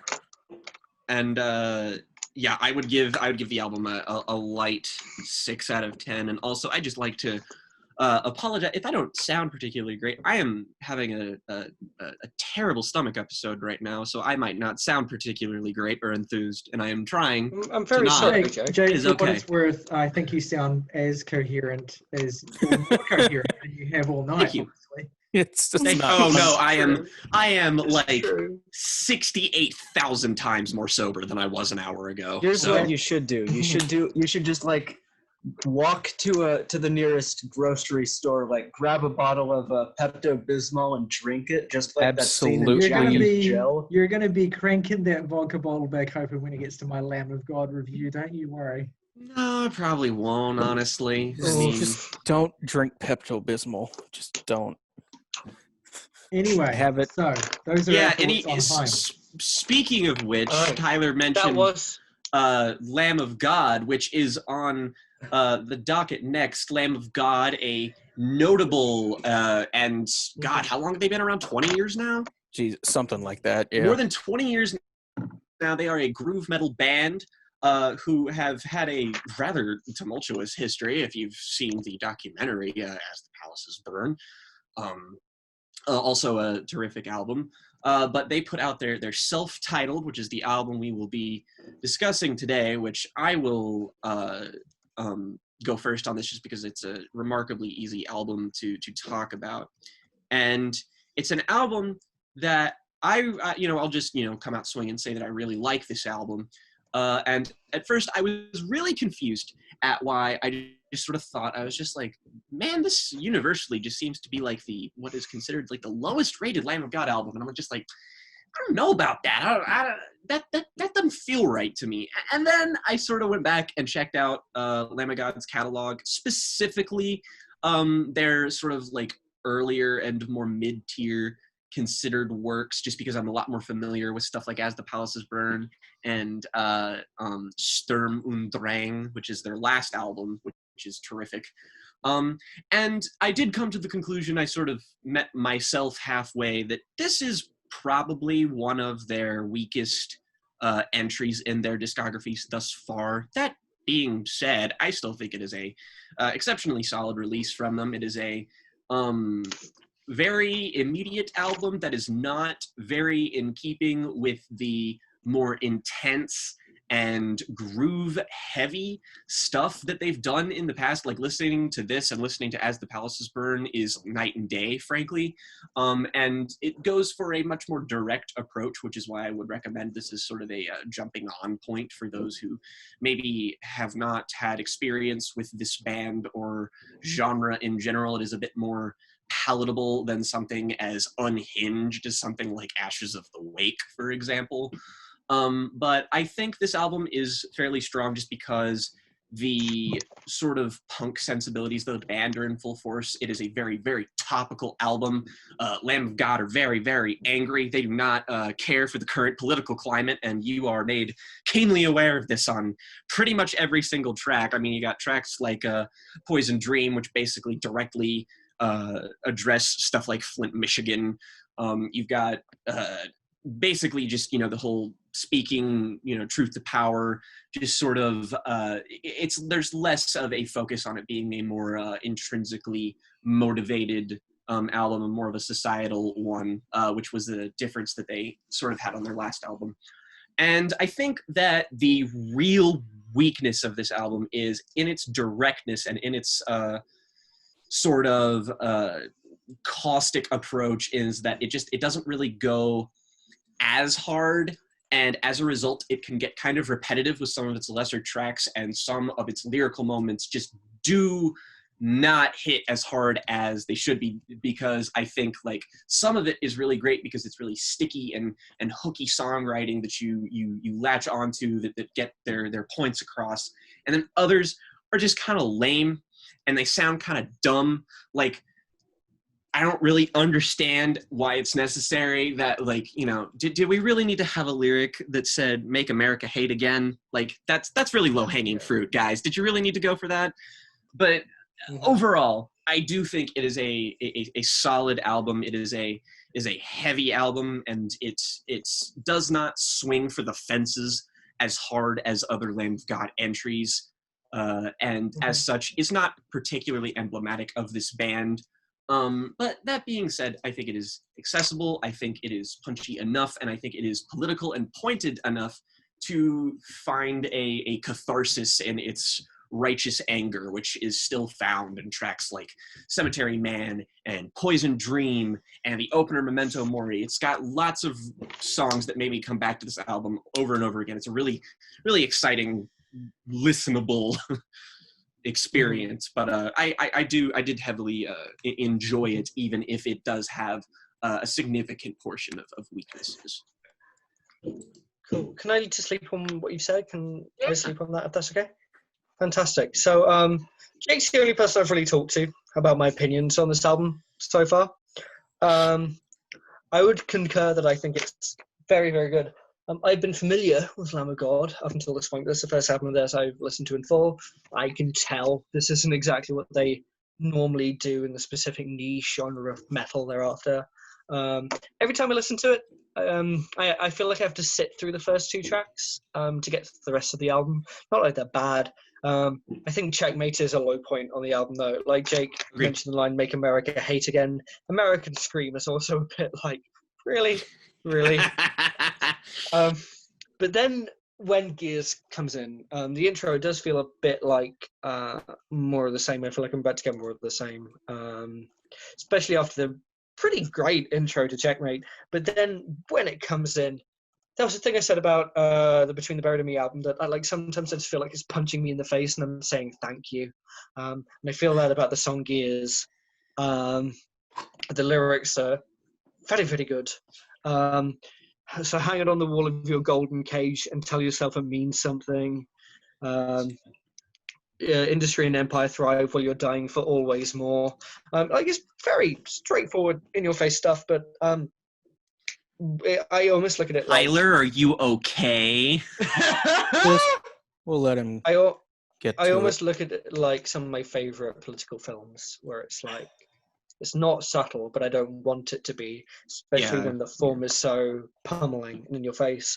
The double bill with Reality Bar, love that. That was one of my favorite two songs on the album. Another Massacre, Another Day Gone By. Yeah, like, yes, it's very, very on the nose, and I can understand why someone would look at these lyrics and feel patronized, or feel like they're being spoken down to, or like it's too basic. Like, it's hardly the Jeff Rosenstock album in terms of political heavy albums this year. But I still really rather enjoy it. New Colossal Hate, I have very little to say on. I think the titles, you know, it's eye-catching, but the song isn't. The next song I really enjoyed is Poison Dream. Although the Resurrection one is also very good. The breakdown is insane. It is one of my favorite musical moments so far this year, the breakdown on Poison Dream. You're not a human being, you're a price to be paid. There's more for us in this toxic life. When I first listened to this album, I messaged Jake being like, am I going to give another 8+ record to an album that exists to melt your face off with incredibly topical lyrics? Because that's what the audience expects from me. And I think I'm going to, because like there are low points on this album. There are on every album, and I do completely understand why someone would feel patronized by this album. But for me, I just felt like I was being like pummeled in my face with my own anger at the situation. Like my anger at what's happening right now in the world is It was not hard subtle. enough for me to, just kind of be like, okay. Like the fact is, my opinions on what's going on right now are not subtle. Like they can be nuanced. They're not a lot of the time, and I don't think they should be. I think the world we're in right now is one should be angry about in a very unfiltered, straightforward manner.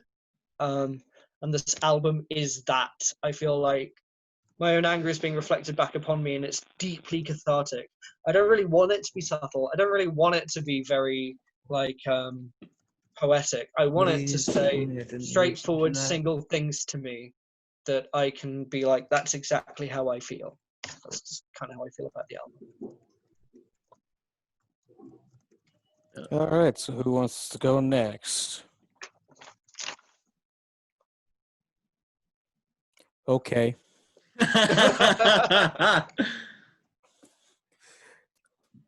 Well, Morgan, you are the most familiar with this band more than me. Yeah. Okay. Oh dear. Oh no. This is it's really sad that one of the first, the second, I would say, negative review that I give on this podcast is for a band that I love. But also that you got a bumper sticker with them on it. I do. But that does directly play into the disappointment of this for me personally, because I know that they are capable of so much better. But the direction that this album chooses to take is just, the best way I can put it is, a lot of the times self-titled albums are titled that way because they are meant to be like a mission statement for the band's career. And sometimes they are self-titled because the band have run out of fucking ideas and they have nothing left to give, so they're just like, oh, just call it, name it after the band, I don't fucking care. And that feels like this album. This album just feels so thoroughly like Lamb of God is just spinning their wheels and shoving out an album just to get it out. This lyricism, it's never been subtle, and it's never been great. But to be completely honest with you, I have never given a shit about the lyrics to Lamb of God. I'm here for the groove, bruh. And this album is severely lacking in that as well. It is. The riffs on here are just so rote for this band. They're just deeply uninspired. I feel it sounds like everything they've ever done with less impact and less punch.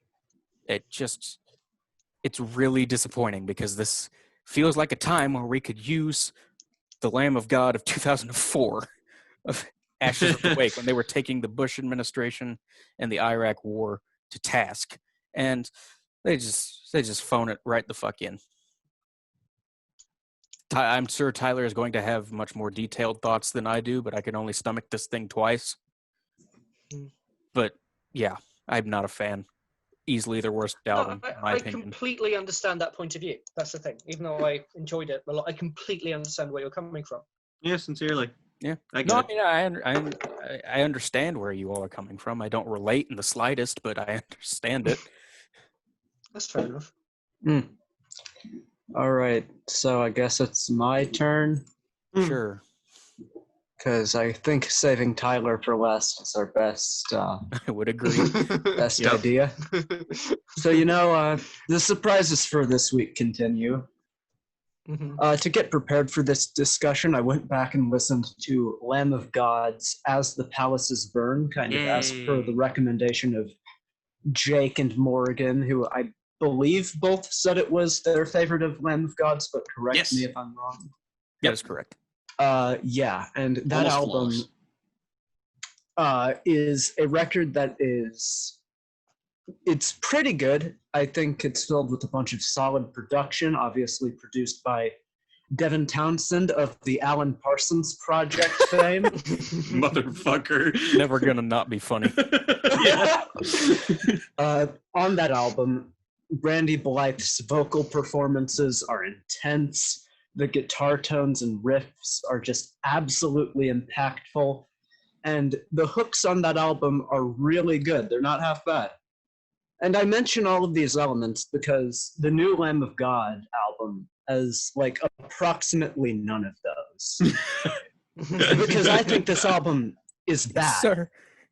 Yes, sir.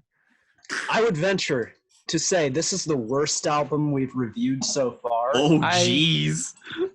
Well, On on the main pod, the main pod, for sure. Okay, well, Yeah. we covered My Teenage Dream Ended on the main Well, pod. we know how August feels about that record, so Yeah. that's Well, you really know how kind I of feel null and void. about- yeah.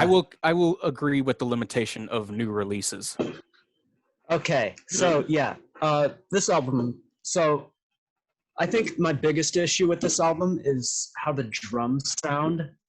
They just sound like fucking shit. This is something I can touch on. No, because yeah, I know what you're going to say. This is the first album without Lamb of God's No, main no, drummer. I know what you're going to touch on. Okay. And it's part of my thing, but Yeah. please go ahead. Chris Adler, who also for a while drummed for Megadeth on their most recent album. I'd be willing to say he's one of the greatest drummers in metal history.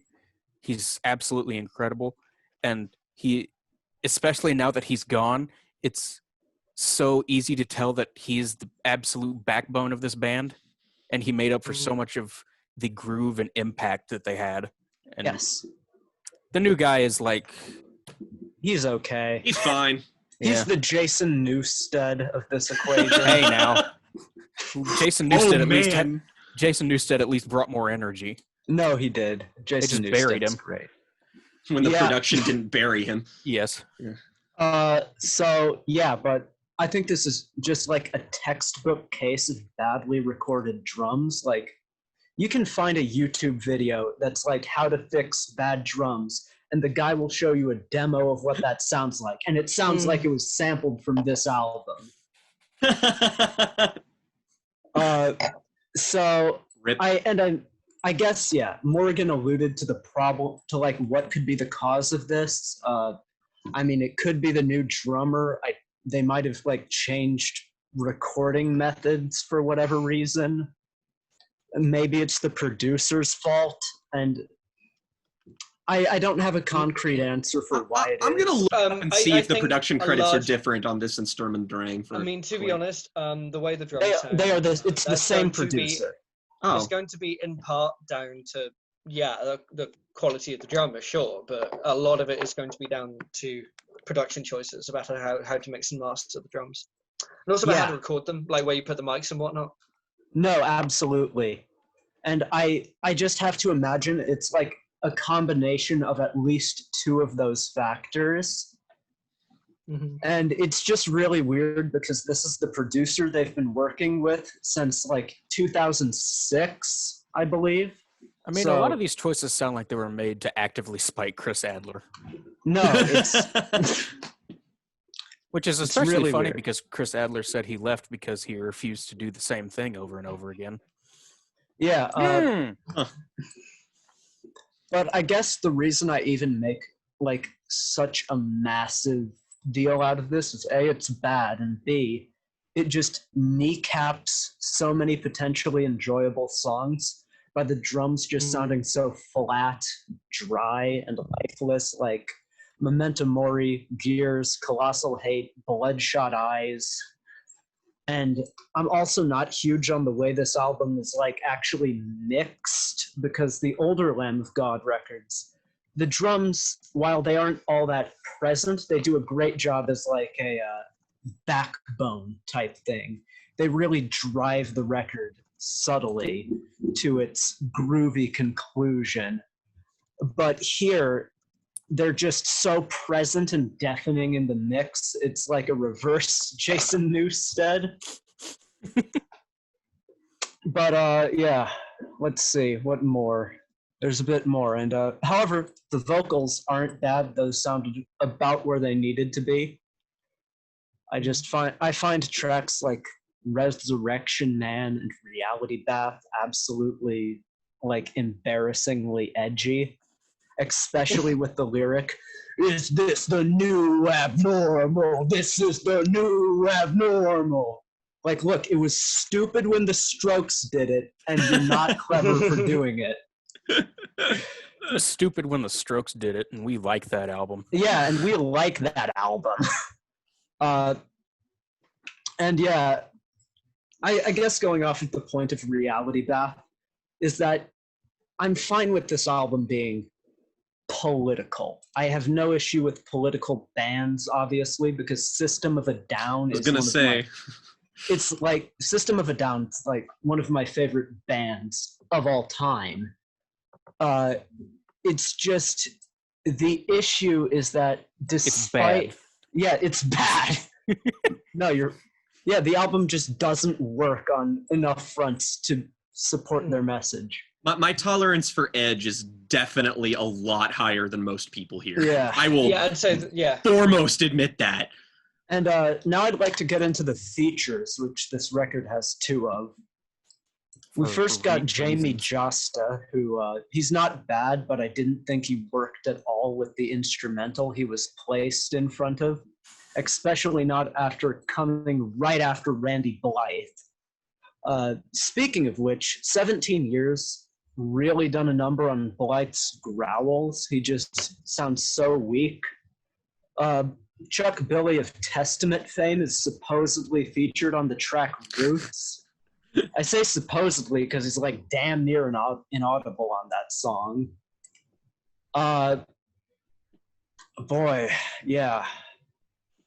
You know, I mean, the process of listening to this album was at least like moderately enjoyable the first 2 times or so, but the problems just mounted and mounted. I mean, they've certainly got some technical ability, even if they're playing at their most boring, but this album doesn't work at all. New That's Lamb of what I God. have to say. It's not good. Tyler's just over here like, well, I guess I don't really have to elaborate that much further, huh? I'm very interested. Oh no, very much so. I'm just Tyler, I have a feeling that how maybe does it feel that we are finally on the same boat? I want out of this boat. yeah, this alliance for this album and like who's fighting against and for is like the most unpredictable shit this podcast has yielded thus far. Yeah. Tyler, you up? Okay, so Would you say your hate is colossal? Shut up. Fuck off. Shut up. Shut up. you done? Yes. Okay, well, okay, so Jake called this a solid release. Oh no. And I think the only sense in which that is true is that it sounds like dried shit. I knew you were gonna go for a shit thing, but I didn't know what for. I can't harp on a single element of this, like August did with the drumming, because there are just so many different ways in which this sucks. It was off to a bad start with that album cover, which obviously I'm not gonna like bag on the band for, because an album cover has nothing to do with the quality of the record. Although it looks like booty. It looks really bad, and I was gonna mock in particular the Papyrus text, and then I realized that was their logo. That's actually the logo, unfortunately. Yeah, like Papyrus text is never a good sign. Never a good sign. But look, let's actually talk about the music. This band has been around for 2 decades, as Jake pointed out, but their singer writes like he's 15 years old. No, true. Nope. The whole record has the feel of melodramatic teenage writing. It lacks any of the nuance or emotional punch that makes bands that write similarly more affecting. The opening track, Memento Mori, is probably one of the better ones on the record, admittedly, with the performances packing a punch, even though melodically it sounds basically like a stock metal instrumental. this is the thing about the sound of this record as well, is that it's quite clear that all the players are very talented, but it's as though their talents are not being put to use at all. It's like getting a talented metal band to like cover garage band loops, like, you know what I mean? Like, not even garage band, this is probably a bad example, but like there's just very, very little, I won't say no, but there's very, very little instrumental flavor here. It's very bland. The singer is much more compelling in metal growl mode than in drawling singing mode, which he adopts in the start of the song. He does not do that on other albums, by the way. This is like the first time he's really adopted that. Yeah. And I will say that I probably prefer the metal growl mode just because it makes the eye-rolling lyrics easier to ignore. The song Checkmate, dear God, these lyrics are embarrassing. Make America hate again, the American scream, all hail the money god. The last bad. The last time I heard lyrics that bad was on a Frank Turner album. Oof. An album with similar problems, let's be honest. Look. I love that man, but Be More Kind is a disaster. awful record. No, genuinely. Nightmare. Terrible. Look. All hail the money god. All right, make a fucking effort, dude. Jesus Christ. Yeah. Bleed the sheep to sleep. Wait, what am I watching? Wolf of Wall Street? Like, this wasn't nuanced when A Perfect Circle did it during the Bush era, and now it feels even more eye-rolling. Instrumentally, this is not like incompetent or anything, but it's not like interesting either. There's no inspiration here. This is what I imagine people who don't care to listen to metal think that it's all like. The song Gears. This is the point at which Randy Blythe's vocals start to sound genuinely tired and honestly kind of dull.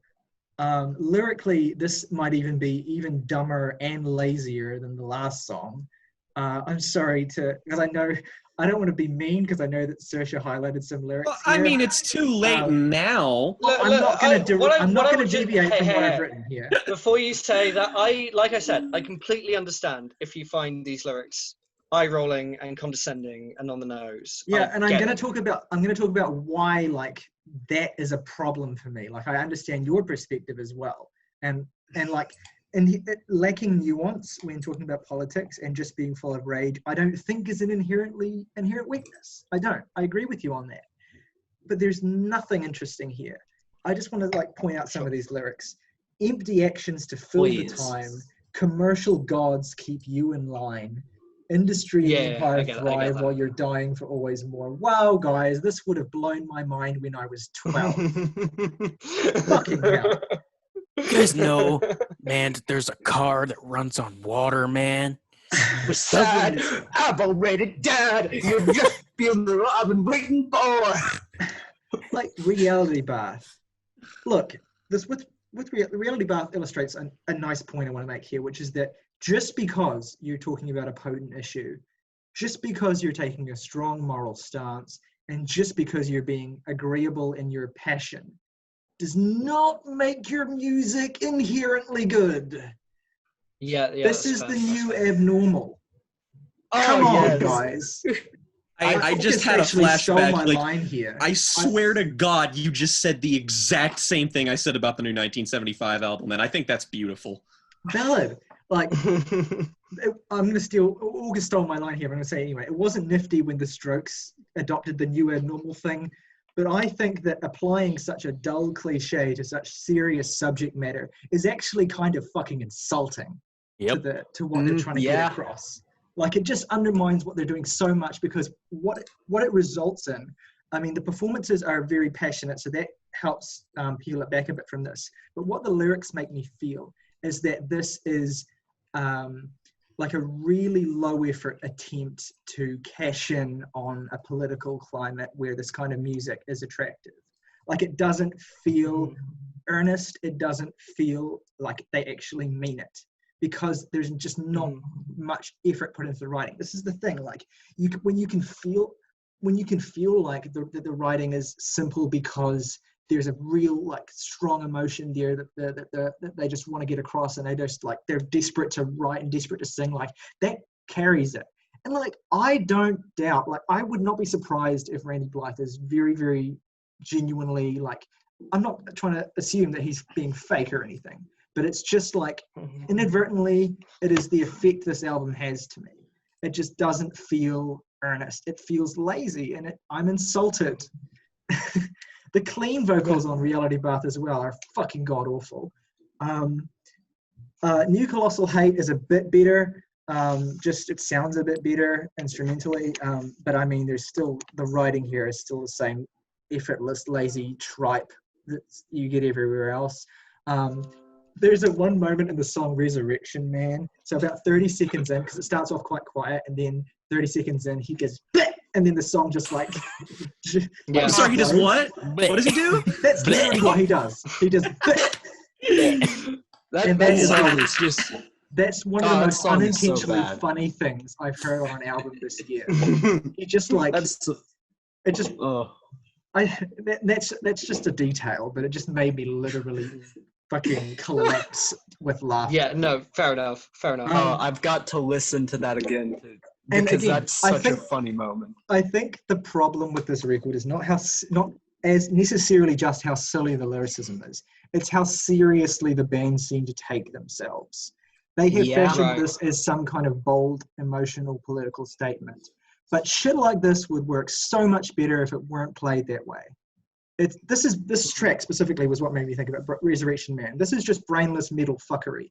And there's nothing wrong with that when there's fun in it. But this is not fun. It's tiresome. Like, if they were being irreverent, if there was like a self-awareness, if they were just like, you know, making something silly, but like putting all their energy and effort into it, just like, I would respect it more. But there's such a sense of like total self-importance all over this that makes I'll give you that I understand that interpretation. I think it's just that I was more willing to take it as sort of a tongue-in-cheek thing, and maybe that's me giving it way too much credit, but that's sort of how I took a lot of this album, and I guess that just made it more palatable. I will say another nice thing about Resurrection Man which is that it has a sludgy riff switch up in the final third of the song, which actually sounds fun. And Tyler, may I briefly jump on Jake's kind of point he made about... So here's the thing. I don't feel that I have to make that same absence or excuse for like earlier material from the band, which for me just makes this album feel so much worse. And I really want to give, like, As the Palaces Burn, like, I want to give the early stuff, like, especially that one, since I know it's produced by Devin, I want to give it a chance. Like, Please do. Even as a defender, I will defend this album, like, through all of this. Please do not take this as being... Because I know what it's like when you have a band you love, and then you want to get someone into it, and then they just hear the wrong album. Like, I know what that's like. So I'm going to give them another chance. But this is definitely the band. This is the album that I would recommend to people who just like don't listen to a lot of metal. Like, it's just like, I don't know how to say this without like undermining my own point, but like, I don't know. It feels like it's a good gateway to the genre, but not a good gateway to the band. I suppose like you're better off, like even with the lesser stuff, you're better off with something like Sacrament. I would recommend this album to people who like bad music, Five Finger Death Punch, and ouch, Shine Down. Ow. Anyway, if I may continue, because I'm heading to the final stretch. Please, I do want to say I've been deliberately vitriolic and harsh up to this point because I actually think this record does get a little bit better in the final stretch. The song Roots, not one of my favorites, but I do think there's some potent political commentary here that I agree with. I just don't think it's expressed in a particularly interesting or compelling way. It's just not quite as embarrassing as some of the earlier songs. Like, I'm not trying to suggest that the directness of the line, for example, hearts of men who choke the sky and rape the land, is itself bad. Like, that directness is not. It can be effective.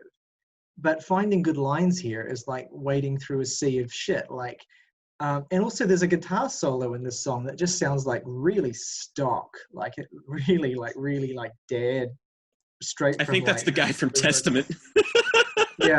Yeah, no. Oh, is But that him? anyway, No, Bloodshot Yeah. Eyes. Is it not? no. Bloodshot No. Eyes, I actually really quite like the instrumental on Yeah. Bloodshot Eyes. I like It's one of the Bloodshot stronger tracks. I think there's a fairly compelling sentiment in this song as well about wanting to leave toxic people in your life behind you. And I think that is the strongest sentiment the record expresses. It's probably the best song for me. Although I also think the closing track is really good too. It's not lyrically amazing again, but there is some potent imagery here. And it's one of the few instances where the band's directness feels effective. It's not a great song because I can't argue that it wouldn't be better with some nuanced writing, but I enjoy it. Instrumentally, I enjoy it. I think that the record does finish with two genuinely decent songs. Yeah, I think I've pretty much expressed all I really have to say about this. It's just a real shame, I think. There's lots of potential here. Go, Saoirse. Please go ahead, Saoirse. Can I just say something right at the end, which is that I intellectually completely understand, appreciate, and kind of agree with everything that everyone has said negatively about this album. I get it, I understand, and I think if we are having an intellectual conversation about it, you are right, and I can't argue with you. That being said, if I was to finish this conversation now and go and listen to the album again, I would not care. Yeah, Well, that's I mean, kind of where I'm at I'm too, not, Saoirse. Like that's nobody- the bottom line is that like I can go listen to this album and have fun with it, and that's the best defense that I have for it is that I Yeah, just like- like listening to it. Well, I mean, and Genuinely, like, I'm nobody's not- here trying to convince you otherwise. Yeah, not at exactly what I was all. going to say. I'm not trying to convince I'm you that not you're saying wrong. like you. I never thought you guys were trying to convince me. I just thought that was No. an interesting observation. That when you say to me what's wrong with this album, you are right, but I still like it. You know? Saoirse, that's a beautiful way of putting that, and I completely agree with what you're saying. It's like I completely understand and even agree with a lot of this, but the fact of the matter is I can spin this right now and have a good time with it, and that's the best defense I got for it. Yeah, absolutely. I I just understand want that. to say that. Sorry, Morgan, you go. Well, this is a brief statement. I understand that, but what I don't understand is listening to this when there are like 6 other Lamb of God albums to listen to. I think the reason for that might be that like I said, I'm familiar with Lamb of God. I've heard many of their songs just by existing in a world where they exist and they are popular. But this is the first one that I've been forced to sit down and listen to in full. So that might be why that is. The only other thing I want to say is that like we do admittedly clown on people sometimes when they like say something, they think something is bad, but they still like it. Like we do that a lot with people in film takes. So like for me, Yes. that same kind of dissonance like is here. Like I guess I can understand enjoying it, but I can't understand saying I agree it's bad, but I still enjoy it. I'm not gonna say there's a I logical didn't say I flaw there. agreed that it was bad. Yeah, no. I agreed with your criticisms, which I do not think overshadow the things that I like about it. Fair Yeah, enough. pretty much. Fair pretty enough. much. Yeah, I've pretty much said all I need to say. It's I think. just the difference between an intellectual agreement and an emotional experience. Yeah, I mean, like, fact of the matter is, like, I can just sort of, I don't know, if I throw on, like, yeah, I don't really have a point to make. Yeah. I just sort of, like, No, that's fine. Yeah. It's, Like, it's my strange. critical faculties don't mean shit if I enjoy a record, you know. That's the thing Yeah. about music, honestly, is that it's just, like, if it appeals to part of you and that just, like, the basest and most primal form of what you enjoy about things happens, it's just like, yes, these are valid criticisms. It just doesn't touch that core for me, so I don't really have pretty much much. to elaborate upon. No, that's fair. To that end, I feel like my views on the album are not critical in the slightest. Yeah. They're just purely emotional, and I Yeah. don't like it. Nope. Yeah. Totally Yeah, fair enough. understandable on all fronts. Okay. All right, let's summarize. Let's wrap this up. Yeah. Jams and tea. Jake, you go first. Jams and tea. Well, I would say my 3 favorite songs on it are Bloodshot Eyes, Poison Dream, and I like Memento Mori a lot. So yeah, those least favorite track, Checkmate, just because that song's a bit it's a little cringe, bro. And yeah, like I'm definitely not as hot on it as I was initially, but that being said, I do still really enjoy it despite its, you know, numerous weaknesses. I'd give it a decent 7. It's good. It's enjoyable. I like it. Cool. Fair enough. August. Okay. Favorite track? I don't know. Chinese Satellite. Chinese Satellite. Hell yes. My favorite Metallica song is Kyoto. I don't know. Hey, off in Kyoto, yeah. That was Dave Mustaine. That wasn't Hetfield. Yeah, I got 2 down in it. Yeah, I 2. don't know. I don't know what I could say as a favorite track. Like, I guess I kind of enjoyed Bloodshot Eyes, kind of. When it ended. Scrat. Least favorite, I don't know. Tied whole- between like Resurrection Man and Reality Bath for all reasons mentioned. And I'd give this album a 3 out of 10. Nice. All right. And I would like to make the criteria that this album was so bad, it actually made me go back and listen to that sports team record, which now, as a result, I like more. Can I say something quickly about the sports team record? Because I completely forgot to say when we talked about it the first time, and I Go for really it. wanted to. So I went on Metacritic and saw that the audience ratings for this album were down in the fucking pits. And the reason is that in the UK charts, it was overtaking Chromatica by Lady Gaga. And so Lady Gaga fans review bombed it on Metacritic. Oh, I hate that. That's so stupid. Ah, it sucks. I hate yeah. Going Scans after are the fucking worst. because of 2 largely unremarkable albums. The fuck y'all on about? I would be angry, but I also take joy in the fact that my life is more fulfilling than those people's. Yeah. Fair enough. I relate. Yeah, favorite tracks. The only one I really have much nice to say about is Bloodshot Eyes. I guess if I'm forced to pick 3 on the Hook and Roots would be up there. I am not asking. Least favorite, Gears. Don't like it. Reality Bath. Look, if you're going to tackle school shootings, don't you have some tact. This is I thought you were just gonna say don't. Well, that too. If you're Lamb Fuck of God. you, Denny Villeneuve and Gus Van Sant. Well, 2 people who have capability of nuance, and Yeah, absolutely. Yeah, It was more a comment on the joke about you saying Right. Reality Bath shootings is no don't. Polytechnique. Yeah, Yeah. absolutely. I mean, Polytechnic is one of the most beautiful pieces of art ever made by anyone, ever. And also New Colossal Hate. Almost, I can't remember what that song sounds like. I just hate that title so much. Yeah. Big Mad. That's what it should be called. Big Mad. Mad on the internet. I don't give a fuck about you or your screen name. All right, so that's Saoirse then. Oh, Well, rating. what's your rating, Morgan? Yeah. Light 4. That's fair. I will say I've cooled on this album since I made the comment to Jake that I was going to get this album an 8+ because I'm not. My favorite tracks are probably. You all bullied her into submission. Shut up, mate. No, Like, No. I didn't you want to feel like I was shitting on their opinion. no. No one bullied me into my opinions. That's not how my opinions work. No, of Checkmate. course. I just won a game of chess against you. No, if I could bully Saoirse into anything, it would be into, I don't know, liking Once Upon a Time in Hollywood or some shit. There are much hotter takes I have. You could bully me over. Anyways, yeah. Right. Continue. My favorites. But Once Upon a Time in Hollywood. I wrote a research proposition to study at film production masters at film studies masters at Cambridge, where it was basically like the way modern horror cinema approaches cults is much more empathetic to the outsider, except for Once Upon a Time in Hollywood.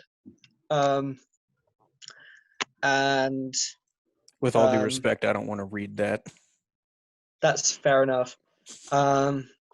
I ended up going with a master's in screenwriting at Pinewood, so it all worked out.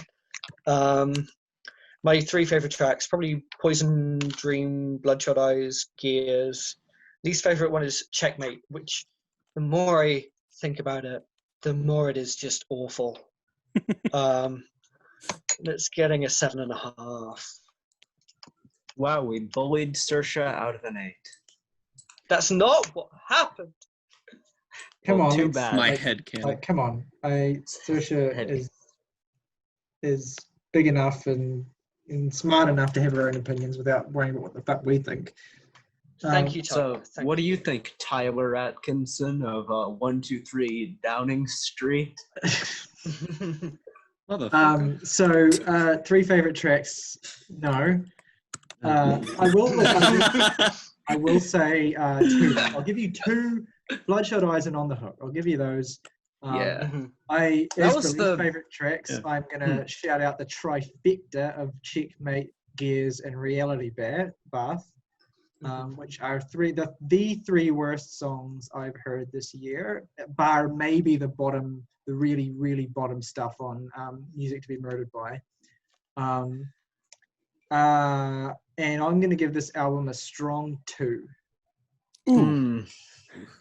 Nice. Okay, Again, so it's this is one emblematic of my thing where Absolute I unit. dislike albums that are really mediocre more than I dislike albums that are just like an affront to music.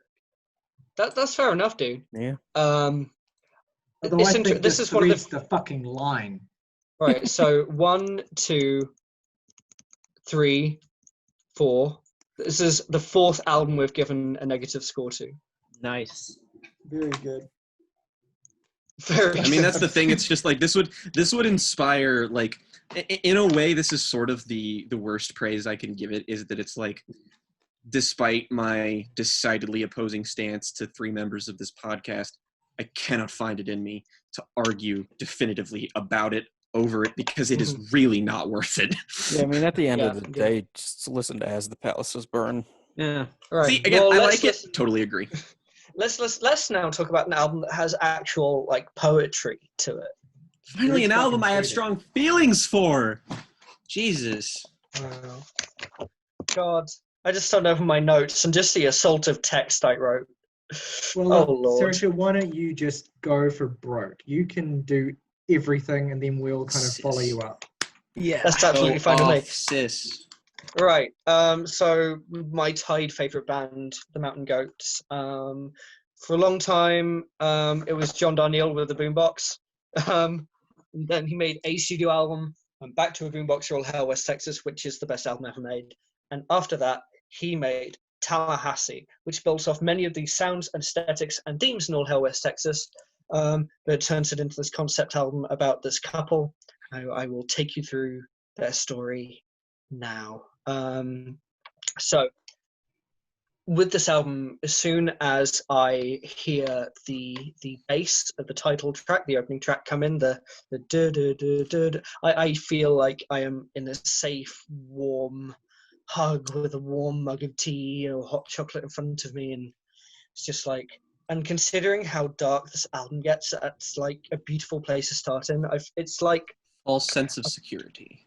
it's like a prologue in a Greek tragedy, where you're just like, hello, ladies and gentlemen, and today you'll see this tale of woe while the panpipers are playing behind him. That is such a good analogy. Thank you. I love the way that the bass is playing in a different key to the chords. The bass is playing in, I think it's A, and the guitars are playing in D, but the chord progression of the major D triad has A in it, so you get moments of harmony and dissonance, and it creates this beautiful moments of air, even though the guitars are playing a very basic chord progression. It just sounds immaculate and beautiful. I'm going to be reading out a lot of lyrics as I go. So prayers to someone, the destroying angel, the moon stuttering in the sky like film stuck in a projector. I fucking love that you. lyric. It's so beautiful. And the thing is that line goes on longer than your normal sort of meter for the song. Mhm.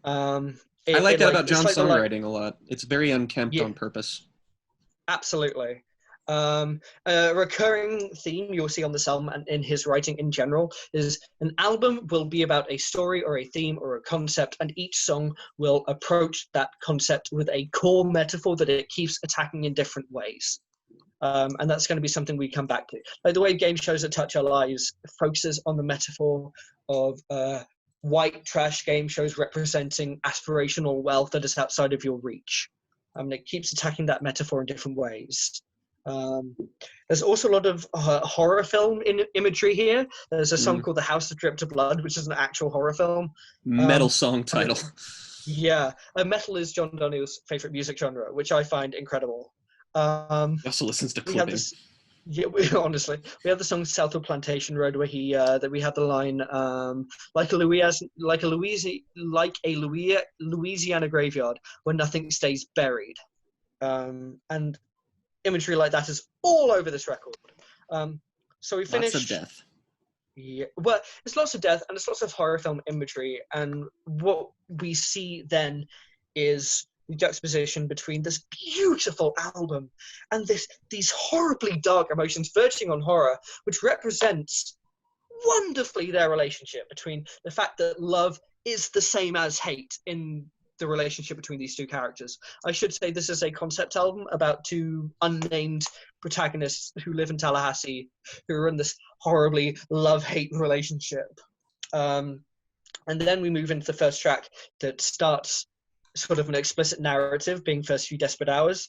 It really picks up the energy as well after Tallahassee, which the album constantly does. It balances moments of serenity with moments of energy in ways I love. Musically, it's really interesting as well. I've had a guitar here that was a treble guitar I would demonstrate to you, but it uses a power chord sliding up an otherwise open guitar neck, which does create this wonderful sense of space. But then it goes to a high E, which is just a higher chord, but it resonates with the lowest E on the guitar. And then it does the same with an A, which is a fifth note above. So not only resonates, but it continues the sense of like joyous, light euphoria. But at the same time, we get lines like when cloven hoof prints show up in the garden, which shows Satan and therefore the idea of temptation and darkness and evil to be born within this idea of modernity, as he is shown to be delivered by a truck driver who himself might be a servant of hell. Yeah, there's going to be a lot of this. I'm really sorry. Yeah, and at the same time, this is probably the most hopeful song on the album at the start. There's a line, we let the dreams wilt like withering flowers, let the good times roll on through these first few desperate hours. And this shows that the relationship in this album is a bad idea right from the start, but they are joyous in a way. Like they're continuing very much on from this song on All Hail West Texas called Riches and Wonders, which I take to be a wonderfully optimistic song, but John Donneille thinks to be a song about a no good, very bad relationship.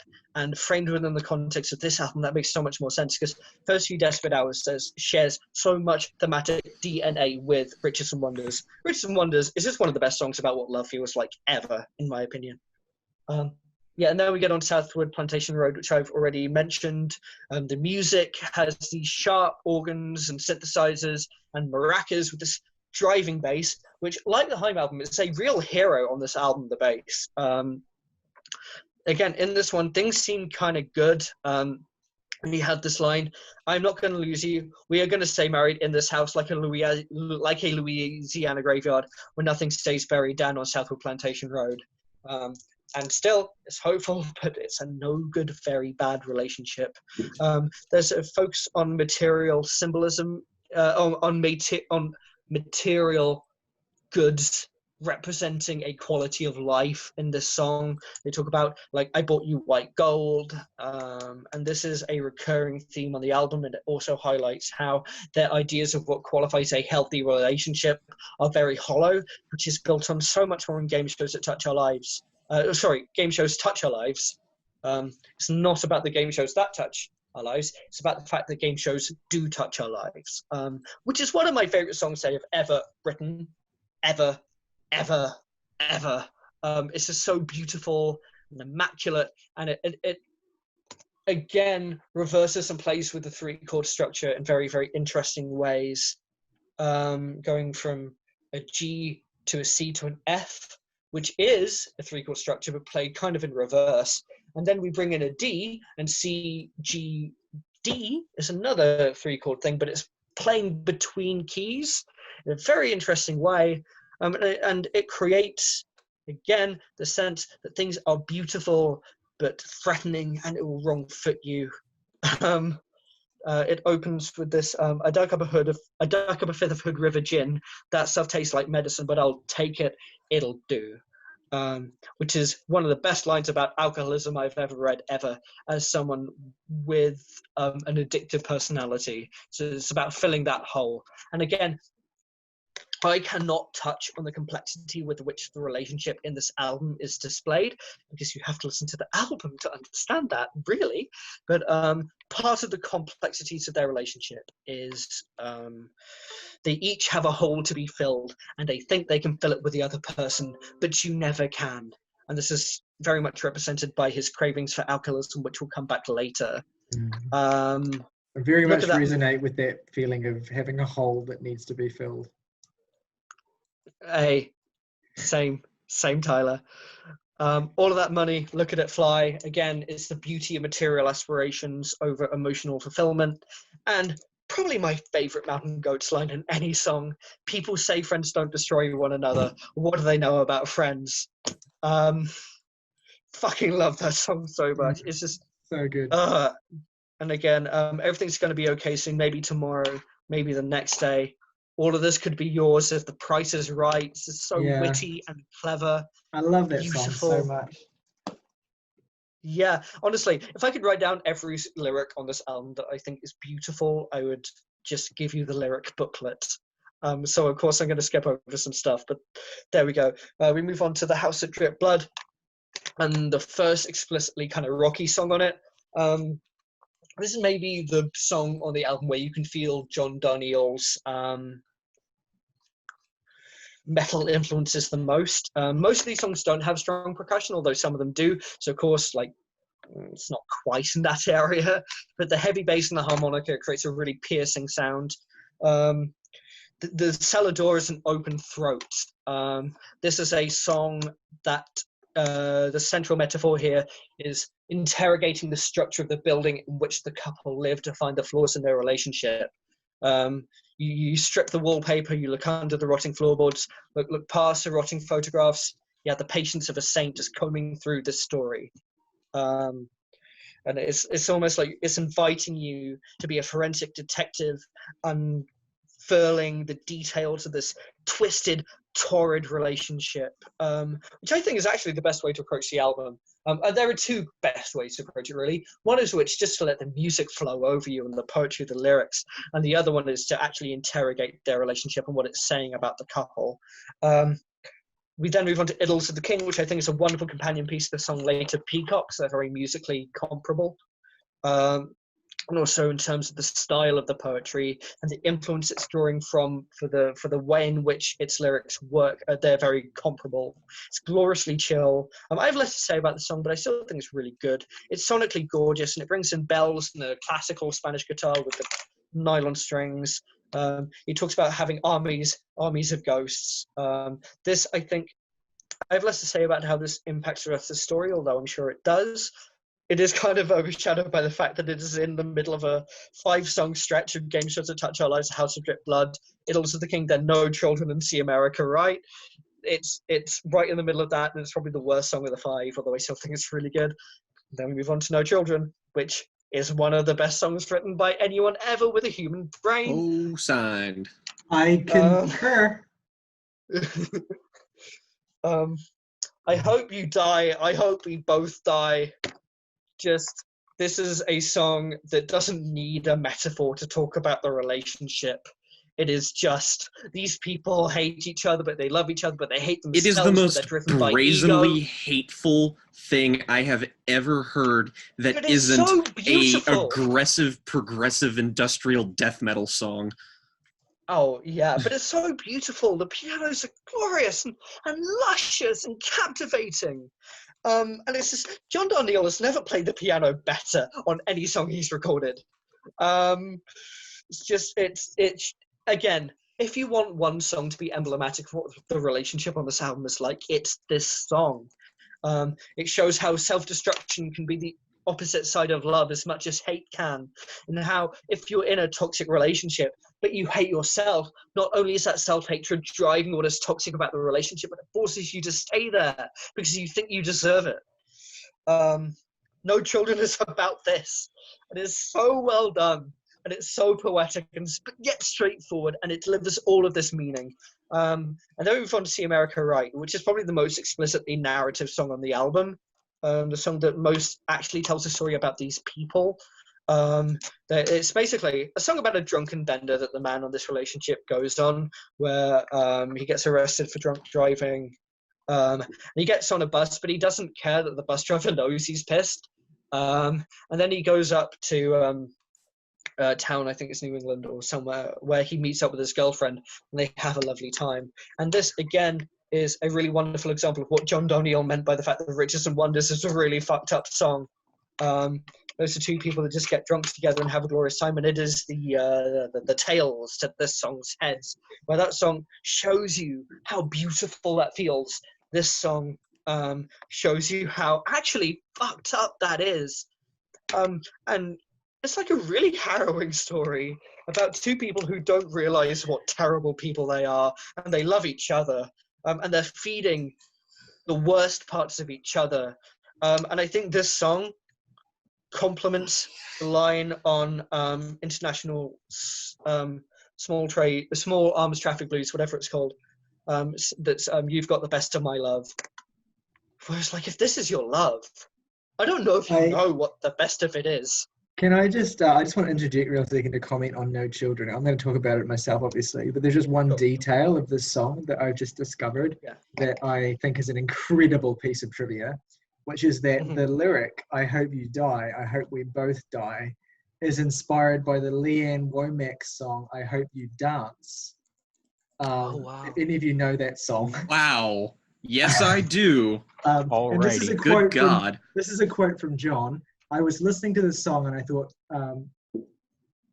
God, this is horrifying. This is a terrible, terrible song teaching people awful lies. And I was sort of singing along at the same time because it had a catchy melody. And the song goes, I hope you dance, I hope you dance. And I just sort of vamped on it and went, I hope you die, I hope you die. That's fucking fantastic. That makes so I much remember sense. reading that. Yeah. That's just such an incredible detail because I've had that song's just kind of like been around, like I've heard it like so many times, but I've never really paid attention to it. And when you it's in an episode of Moral Oral, I believe, it is. The Adult Swim show, which is the most like depressingly cynical shit I've ever seen aired on television, which it makes sense that they would use No Children. Yeah, but if you like listen to that Leanne Womack song, I never realized this until I actually listened to it like properly. It's a really like bitter song full of like loathing for a person who's like fucked you over and like a relationship that's really gone sour. Like it's a really dark song. Like John is right, but I never realized that it was. Sorry to derail the train there. But I think that the same thing is true of No Children, that it's a really toxic song that sounds gorgeous. It's one of the most instrumentally luscious and beautiful songs he's ever written. Yeah. It's my favorite song. Obviously. Probably mine too. Actually, Death Metal Band in Denton is also tied for that. May have gold. Yeah, no, I fucking love that song. I love so many of their songs. I'm so glad we're talking about the Mountain Goats. The next song on the record is Peacocks, which again has slightly less to say. I think the song guitars are beautiful. I think the line, how come there's peacocks in our front yard, really encapsulates almost the artistic aesthetic thesis of the album, where you see horrible darkness punctuated by beauty, both instrumentally and in terms of its imagery. Just beautiful things just show up. Yeah. It's the second international. song. It's maybe not the second, but it's like not the only song as well that it uses the visual metaphor of birds as well. Like in Idols of the King, there's like these lines about huge crows loitering and vultures in the trees, like as obvious metaphors, but they're quite still potent imagery. I mean, like I said, I think they're beautiful companion tracks. Yeah. Both tonally, aesthetically, thematically.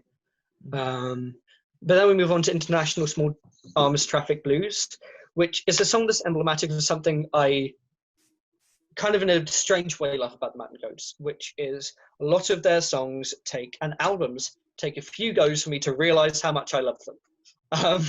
And this is a song that's just like that. It took me knowing that this is a concept album about what it's about to realize how astonishingly good this song is. In the same way that it took me a while to get into Up the Wolves because it's just kind of dense.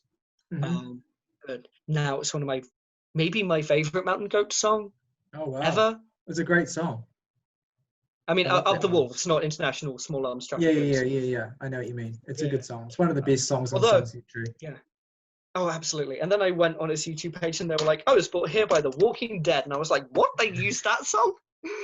But no, International Small Arms Traffic Blues. Some of the poetry reminds me of Carol Ann Duffy, where it's like, who was the poet laureate here for a bit, where she will just take the most absurd metaphor you can think of and make it work.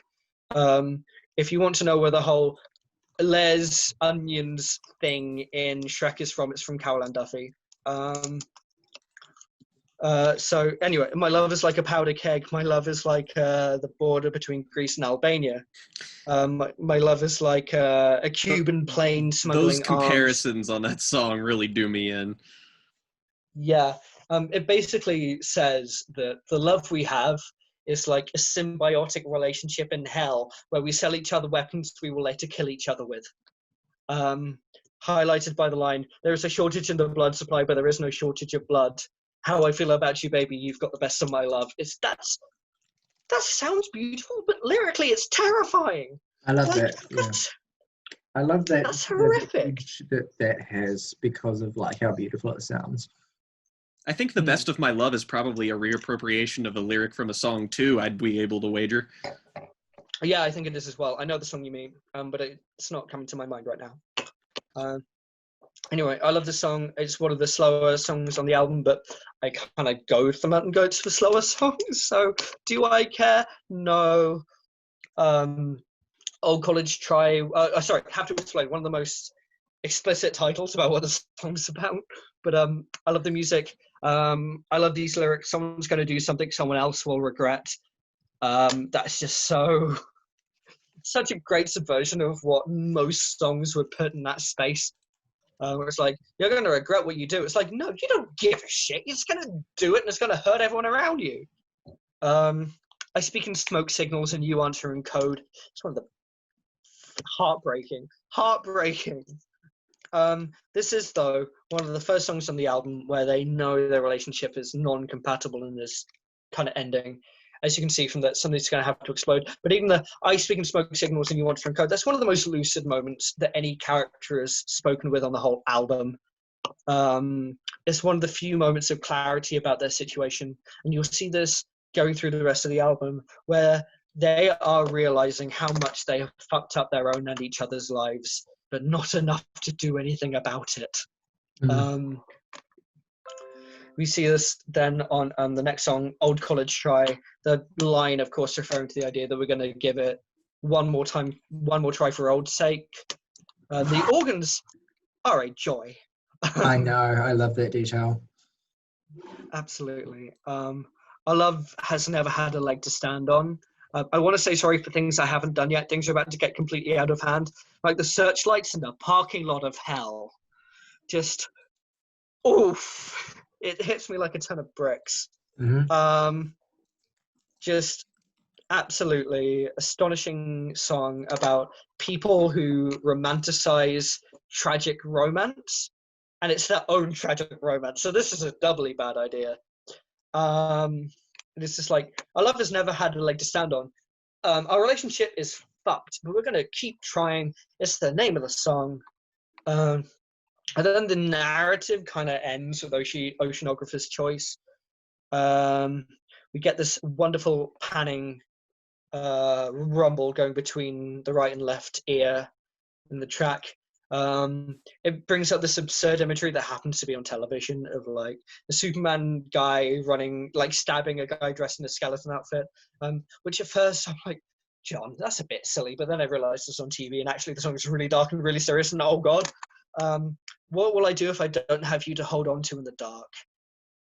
Like the best of albums, this is an album that only really reveals the totality of its thematic ideas at the end. It's leading you through, setting up all of these ideas, and then it punches you in the face at the end with this line where it's like, these people are terrified of what their lives would be like if they didn't have this relationship to fight for. Yeah. And this is also a song that cements the actual city of Tallahassee in Florida as a symbol for their relationship. It's like, working class, but yeah, again, Origin Gray said about the song Miami that it's a metaphor for a shithole by saying Miami. It's just saying this shit sucks. Basically Tallahassee, like, kind of like working class white, full of pretty shit situations. It's hot and it's overheated and it's humid, but it's also full of natural beauty. So in a way, Tallahassee was the only place you could set this. You know, it's with the best will in the world. And I've spoken before on the podcast about how I understand this term as loaded, but I mean this with the deepest affection possible. This is a white trash story that is universal to everyone. Like, the fact is, I write a lot of stories about working class white people in America because although a lot of the media does demonize those people, they are people with a lot of honesty and beauty to their lives, and that should be acknowledged. This album does Joel that. and Ethan Cohen. Yeah. But no, Oceanographer's Choice, wonderful song. The ending instrumentals it kind of shows where the Mountain Goats would go after this, because even in their studio albums, which, you know, they are inconsistent in their back catalogue. Like, they have had studio albums before this, even though their previous album was another boombox record. This basically tells you the Mountain Goats aren't here to fuck about instrumentally.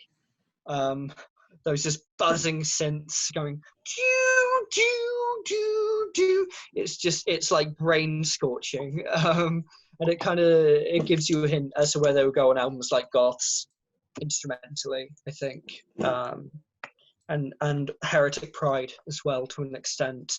Also, We Shall Be Healed. I'm rambling, but that's kind of the point. This is basically the song that says, yeah, the story is over, but it's not really over. They're going to keep doing this and keep going in the throes until they have scorched the earth behind them, and they don't care at who they hurt in the process, and that goes for themselves and each other. And it's a pretty bleak place to end on. And then it goes into Alpha Rat's Nest, which is basically like a bow at the end of a play. If the first song, the title song, is the prologue to a Greek tragedy, this is the epilogue. This is stage bow. It's a pretty open-ended finish, and it's a coda. Oceanographer's Choice is open-ended. This is the coda. I'm just kind of bouncing the strip back, but it's also like, you have been here for the story. We hope you enjoyed it. Please don't feel too miserable, even if this couple are never going to change their ways and they are scorching the earth behind them. I think that even though I prefer All Hail West Texas, this is their most complete vision of an album. I initially discovered them actually when I was watching a live concert video of Against Me, and Laura Jane Grace busted out a cover of the best ever death metal band out of Denton. When I was like, that sounds pretty great. Let's see who these guys are. And they live up to the hype. Laura has good taste. I would say if you like this album, Tallahassee, your next stop should probably be Heretic Pride, and then maybe All Hell West Texas. I'd say Sunset Tree because it's similarly kind of themed. Sunset Tree, absolutely. Also, The Light of the World to Come, in which, again, horror imagery comes back. There's a song on that album called Hebrews 11:40, which is explicitly an adaptation of the Mario Bava film Black Sunday. Ryan Johnson made a concert film of it. It's really good. Of the whole album, I mean. Even try their last album, which was a return to the Boombox thing, and also the album before that, League with Dragons. House of Drip Blood. That's all I have to say. I love this album. I prefer All Hell West Texas, but this is a more complete vision. If you like this, you have a whole discography of amazing albums to dive into, and I recommend you do. Well said. Beautiful analysis, I want to say, Saoirse. Really well said. Thank you. I'm going to keep my thoughts brief just because I don't want to spin wheels and be redundant because you've said a lot of basically what I have to say. Thank you. I'm going to say I do think that songwriting-wise, I do think the first half of this record is noticeably stronger than the second half. But it's apples and oranges because I still think it's a great album as a whole. I love the beautifully minimal guitar work on the opening track. I love how evocative the lyricism is. I want to shout out how well produced this album is. It's crisp, like it's really crisp and gorgeous. The melodies are really gently emotive on this first song. And I like the way that John really kicks off the album and by giving a taste of like how visual and like imagistic the record is. Like there's lots of lines that are just like meant to evoke specific images from which you derive the emotions, like windows facing an ill-kept front yard, and the line that Saoirse already focused on that I love as well, moon stuttering in the sky like film stuck in a projector. The sense of malaise, of stewing in a situation where you feel hopelessly stuck is quite powerfully conveyed through the most subtle of means. I like the way that the "and you" is like appended to the end of each verse, like an afterthought for the narrator. The person who's closest to them is just an afterthought for them. And I like that. First few Desperate Hours, the use of lyrical repetition in this song is quite effective in conveying a sense of stasis, a sense of being stuck in a rut, because there are some lines in the song that John will just repeat twice, and that kind of conveys that. I really like the line in Southwood Plantation Road, our conversations are like minefields, no one's found a safe way. I like that line because it's one of the most clever and striking visual metaphors or similes on the record. I concur that Game Shows Touch Our Lives is one of the best Mountain Goat songs, full stop. It's an incredibly emotional piece of music that captures the sheer exhaustion of being around someone for whom once strong feelings have since evaporated. If you've been in like at least one or two relationships, it's a sentiment you can probably relate to on a very painful level, and it's very, very powerfully evoked here. I like this notion of game shows as a metaphor for clinging to naive, desperate hope that things will improve. The way that game shows kind of capitalize on that hope in a really quite sadistic way is quite powerfully conveyed here. I love the line in The House That Dripped Blood, the cellar door is an open throat. That's another great piece of imagery. I like the way it juxtaposes the famous beauty of those two words, cellar door, like Donnie Darko viewers will remember that. I like the way that it juxtaposes that famously beautiful phrase with kind of like the abject horror of the image of an open throat. That kind of contrast within that line is very striking. The harmonica in this song is awesome too. It has a really fuzzy, distorted quality that makes it feel almost noisy and unpleasant, which just is such a great addition to the song. Like it just, these kinds of details in the production are like easy to overlook, but as I've come back to this record over the years, I've appreciated them more and more. I've already spoken on the recurring references to birds in the song Idols of the King, not just birds, but like animals of all kinds. I like the line cicadas and locusts and the shrieking of innumerable gibbons, this idea of like this animalistic chaos emotionally. It's a simple metaphor to convey the wildness of their emotional state as a couple, but it's also filled with striking imagery that elevates the metaphors beyond simple wordplay. No Children is simply one of the greatest songs about marriage ever written, or I mean broadly one of the most greatest songs about like intimate relationships ever written. The emotions conveyed here, the rawness of the sentiment, how cutting and direct it is in no small part due to the sharpness of the actual vocal delivery as well. Like the lyrics are very easy to comment on, but the actual way that Danielle sings this song is very, very, very, very, very like strong in terms of like he sounds like he's in pain. Like when he's getting those high notes, it feels like he's in to me, agony. it's like a mixture of pain and kind of like cathartic joy. Like, like it's an expression of pent up feelings that have been building inside for years. Like he's just relieved to be able to say this, as toxic as it is. Like I finally get to fucking throw this out there's here. There's an energy to the vocal delivery here that feels like he's been having like a panic attack for like hours. It's like the argument scene in Marriage Story. Yes. Oh yeah. Everything's spilling out. Yeah. Points to Morgan. There's a brilliant melodic core to No Children 2, which I think is what really elevates it to classic song status. The use of piano in the song adds a lot to it. I love the thudding chords that underlie the final chorus at the end of the song. It's just a perfect piece of music. I have less to say about the record beyond the song, though. I just think those that first half of the record is insanely strong, and the second half is necessarily pared back a bit, but still doesn't quite engage me as much. I do want to highlight, though, the imagery doesn't fall off a cliff in any way here. There's beautiful imagery.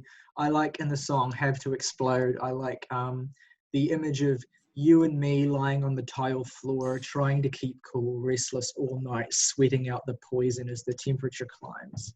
Like that's just so emotionally evocative, but also like, again, it puts you in that physical setting as well, that Florida. I've never been to America, but like I can imagine how it would feel in that specific, like in Tallahassee. Oh, I let me tell you, it's the worst. It's the fucking worst. Well, I mean, do you have white trashy spots in New Zealand? Yeah, we do. It's just never They're the same here. Yeah, it's just like get a lot of sunshine, stick yourself in a trailer with shitty ass air conditioning. There you go. The accents are funnier. The song Old College Try has some of my favorite lines on the album. I can feel it in the rotten air tonight, like a nice little Phil Collins reference there. In the tips of my fingers, and the skin on my face, and the weak last gasp of the evening's dying light. In the way those eyes I've always loved illuminate this place like a trash can fire in a prison cell, like the searchlights in the parking lots of hell. Saoirse already highlighted that line, but I wanted to bring it back because I think it's one of my favorite lines on the album. Yeah, beautiful song. It's so evocative and beautiful. Oceanographer's choice is, I guess, the climactic explosion of the tension built across the album, but particularly in the quieter second half. I think the impact of the song is heightened by the fact that the songs before it have been so stripped back and comparatively lower key. There's some really gripping and direct storytelling in this song. I really appreciate how complex the emotions conveyed in this song are as well. Like the couple's feelings for each other are complicated. They're wrapped up in self-loathing, they're wrapped up in doubt, and all this other psychological turmoil. It's never a record that where the relationship ever feels two-dimensional. Like there's so much complexity in this song. If I could just add a texture to what you're saying. I think all of this is highlighted by some of the best lyrics in the opening title track, where like there is no punchline anyone can tack on. There are loose ends by the score. And he says to himself, what did I come down here for? It's just like, to attempt to put a nice, neat button on what is driving this album is to miss the point. Yeah. The outro, the final track is a solid outro. I like the Saoirse's idea of the opening and closing tracks as kind of like bookending prologue epilogues. The outro summarizes the emotional state pervading the record and the uncertainty of the future for the couple. This idea that perhaps they will be doomed to a kind of perpetual feedback loop of bitterness and cowardice, like pushing each other but never like being afraid to actually take the leap to leave each other because of how complicated their feelings are and how much doubt they have in themselves as well as in each other. Yeah, just a really great album overall. I love it. Makes me so happy to hear. Yeah. Anyone else who wants to leap on it? Like, go ahead. Who trying to go? I'll go. Okay. Because I already did I talked about it a tiny bit last week before I knew that we were talking about it, and I can't really like say much else in depth that Tyler and Saoirse haven't already said, so I won't do like a track by track thing. But I want to say I do love how Darnielle lends a dimensionality to a couple that I feel like a lesser artist or lesser lyricist or just generally a less empathic person could just paint them as being these caricatures who are just angry at each other. But like, no, he gives them like, it's sort of a peek into the window of that, like, oh, the people that we see who are like this, the people who you consider white trash and stuff, that they have these, you know, these complicated nuances about them, just like everybody else does, which I just really appreciate that. There's not an attempt to glaze over their rough edges, but there is also a humanity to the characters here, and I appreciate that a whole lot. And I just, there's something I think to be applauded that, like, this is definitely a very full sounding album, despite the fact that it's so very, like, simultaneously, I guess comparatively on a musical level, it's more stripped back than, you know, most music. But I feel like Darnielle gets, like, just everything out of what he is using. He does not leave a musical stone unturned. He goes for broke with all of these ideas and all of these narratives, and his kind of like energetic, sort of higher pitched, often kind of like whiny vocals just sort of really get across this tangible feeling of struggle and just hardship that pervades the album. And I think that the centerpiece of it, which I think is definitely No Children, which I can't really say anything else about that hasn't already been said, but it's sort of emblematic of the album as a whole. I think that it is, like, again, it is one of the angriest and most hate-filled songs I've ever heard, and as such it becomes unfathomably cathartic because of how, like, weirdly pretty it is. But it's also just like listening to the lyrics, it's just like, oh god, I've been here, and god, I fucking hate it. Like, there's a catharsis, but there's also just a, like, oh, I remember what it's like to feel like this, to hate somebody this fucking much, and it feels fucking awful. And he captures that so well. It's like it is a story that is told like he was a participant in it, even though he was not. And No Children I sort of described as being like, it would be perfect to set a montage to in a Charlie Kaufman movie. And I stand by that, because it just feels like it would happened. be. Yeah, and that's moral oral. Yeah, it seemed moral oral. Basically, yes. It's just this, like, this hateful, like, it's really interesting how it's reinterpreted in that show, in the context of everything that the ideas have been built upon in those characters, of, like, showing you these people who appear to be two-dimensional facsimiles of human beings who you would normally turn a blind eye to, who are way more complicated, nuanced, and deeply more fucked up than you think they are. Kind of the Todd Solondz film Happiness also. Just a lot of very, like, the honest and humanist kind of films that go as dark as they possibly can, while still not letting you, like not getting lost inside the malaise. And the fact that he's able to do that with such a distinct folk punk sound, I think is, like, it deserves to be applauded, frankly, just because a lesser musician would just not be able to pull this off in a way that feels authentic, in a way that doesn't feel half-baked.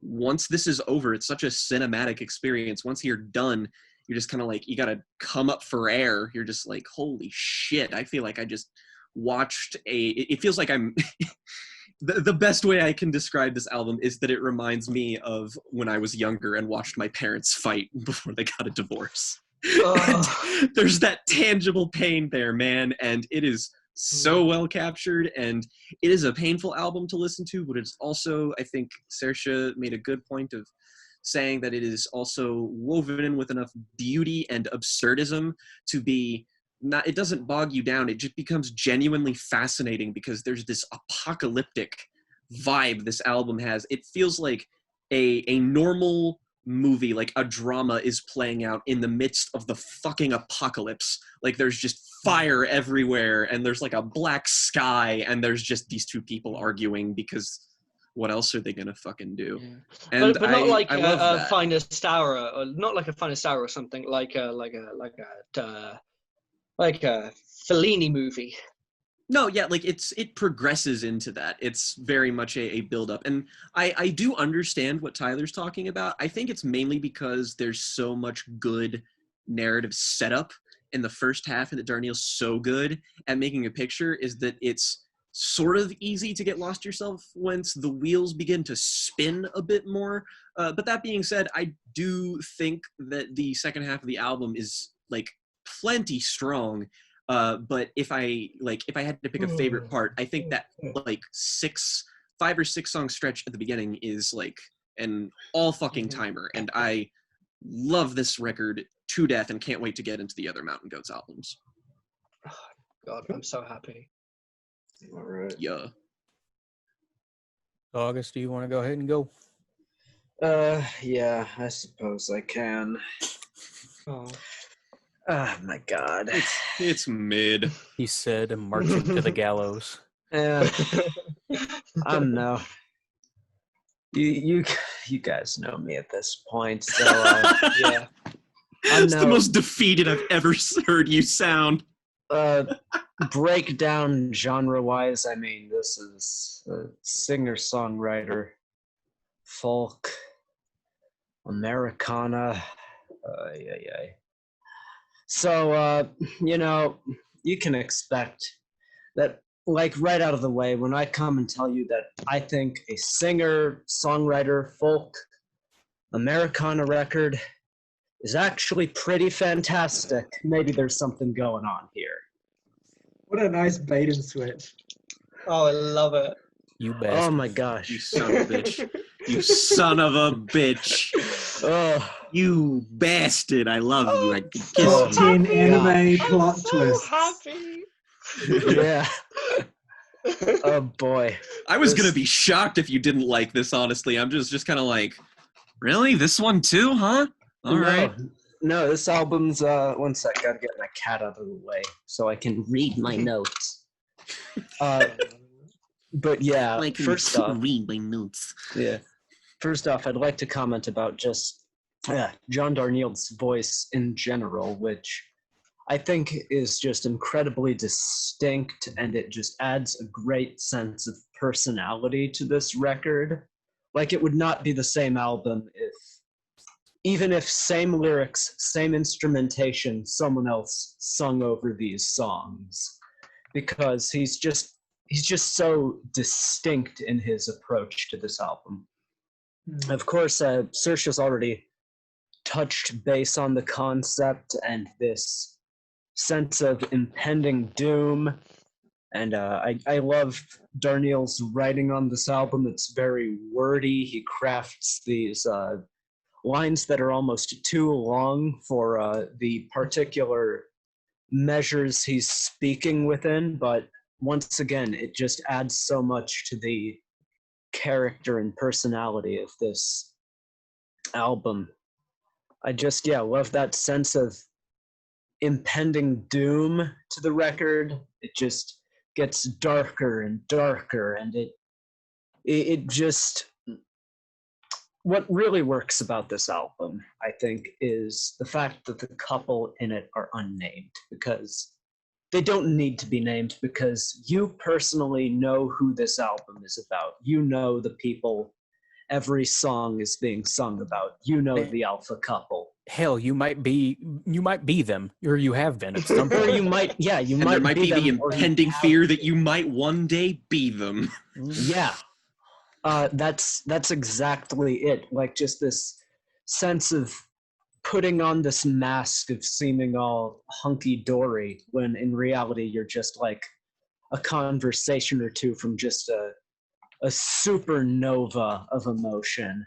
Cold-blooded And what's so brilliant about this album instrumentally, I think Saoirse already touched on a lot of the really fun stuff, really kind of technical aspects, but what I like is more in the mix, where initially you're meant to like, it just sounds simplistic at first, but as you hear this record more and more, you hear all these like bells and pianos and keyboards, xylophones, harmonicas, and it just becomes more and more colorful with each listen.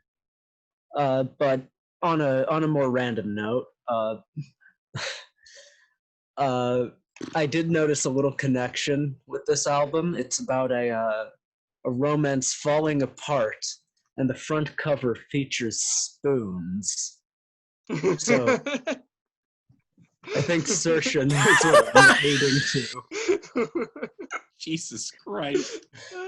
He's gone. He's flying to Nebraska to kill August. I hope some is that his. He's college listening right to now. No Children right now. He's just Oh my also God. there and just I sees him hope you walking down the die. hall angrily, and he's like, "What's up, Tyler?" And he's just like, "Frickin'." Jesus, I just compared this album to The Room. He's gonna come in and break a vinyl in half and slit your throat with it. Oh my God, I hope. Look at him ominously looming in the door. Yeah. Hey, he's at the door. His favorite Strokes song.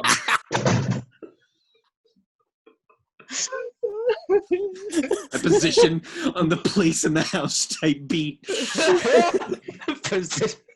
Oh my God. That's a thumbnail. That's it right there. Oh, Oh, we've really been on a journey this evening. yeah. Jesus. It's been quite a night.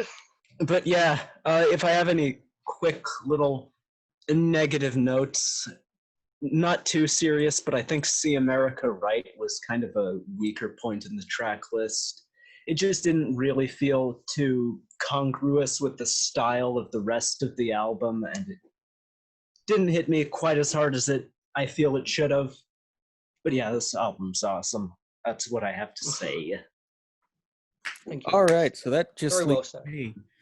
And as much as I'd love to be a voice of dissent, I am kind of, in the sense that I'm not falling over myself to heap praise on this album, but I do like it. I want to point out, as some others have already, that the run from the title track into No Children is like all-time GOAT runs on Mountain Goat. All-time goat runs. all-time mountain goated. Ooh. But yeah, I mean, everyone's been talking about No Children, and while I do think that is a great song, Game Shows Touch Our Lives is pretty easily the best Mountain Goats song that I've heard, and it's like the best ever death metal band out of Denton is one of the most important songs I've ever heard in my life. That's how good Game Shows Touch Our Lives is. It's just so It's really good. evocative and beautiful, and I am a fan.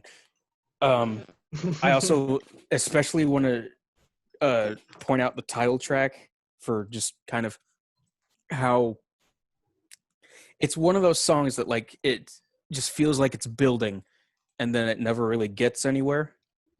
But I really love that. I think it's like a perfect metaphor for their relationship as a whole. It just feels like they're always building to the fight, you know, the one that does them in, and it just never comes, and they just keep putting up with each other.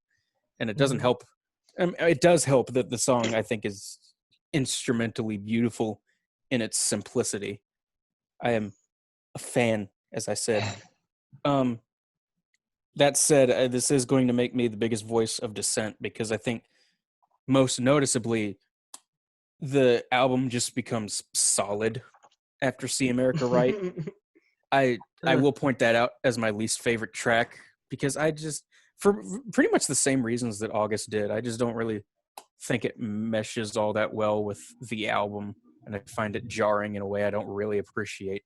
I think it works great for what the song itself is trying to do in a singular context, especially considering what the song's about, but I don't find it nearly as compelling as anything else on the record. But yeah, Peacock's International Small Arms Traffic Blues Have to Explode. They're good. They don't strike me nearly as much as what's on the front half, but I certainly have nothing against them. And I think they serve the album's narrative really well. Katy Perry really has the superior Peacock. That's a joke. No comment. Saoirse just looked like you stabbed her firstborn in front of her and expected for you to get her tribute. That's a joke. No, I get it. It's funny. No, it's fine. I compared this to The Room, so whatever you do. And then Tyler left and then had the gall to make that joke. Yeah, okay, buddy. We're hypocrites. But at any rate, I think Oceanographer's Choice and Alpha Rat's Nest are also in that same vein. I do like those a little bit more than the previous three mentioned, but they still just don't strike me nearly as much. I think it serves the narrative of the album. What are you laughing at? When you said they don't strike me as much, I was like, I'll strike you. Well, do it. That's violent. I don't want to be a violent person. Only for you, Morgan. But yeah, they don't quite hit me as much as the rest of the album does. The couple is Tyler and Morgan. Oh, I get what you're saying. Yes. That's dark. Building to the fight that never actually happens. They passive aggressively insult each other on their podcast on the internet. All right, there's nothing passive aggressive about this. This is all aggression. I want to say, in terms of today's podcast, it was immensely gratifying for me to hear Morgan decry the Lamb of God album before I did, because I consider Morgan the biggest metal expert here. And so I was worried that my opinions were perhaps more uninformed. So it was nice when he agreed with me. You were a lot harsher than I was, but I still saw the criticisms, and I'm like, yeah, he's not wrong at all. Can I just say one last thing about Tallahassee? No. Well, I'm not done yet, so you can wait. That's fine. But yeah, but sandwiched between Have to Explode and Oceanographer's Choice is what I think is absolutely one of the best songs and sort of emblematic of the more hopeful side of it, which is Old College Try, and it's definitely a standout on the record, I think. I love that song a lot.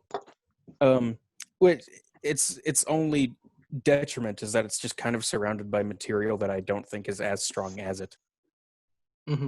Which isn't really even a detriment. Yeah, that's it. This album's good.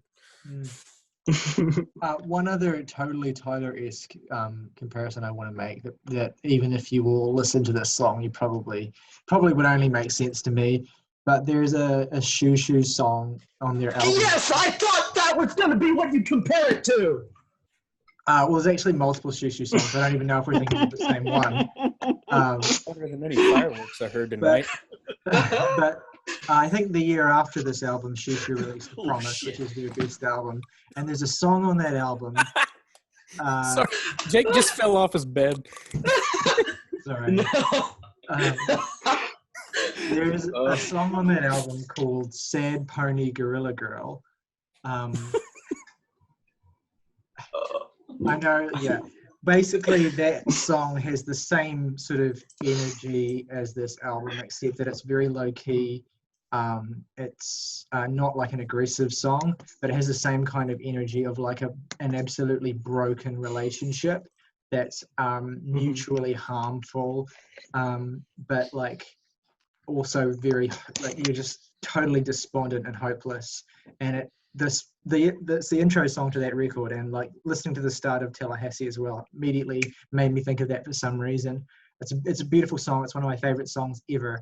And I just wanted to shout it out because it's very much like in the same thematic and emotional vein as this whole record is.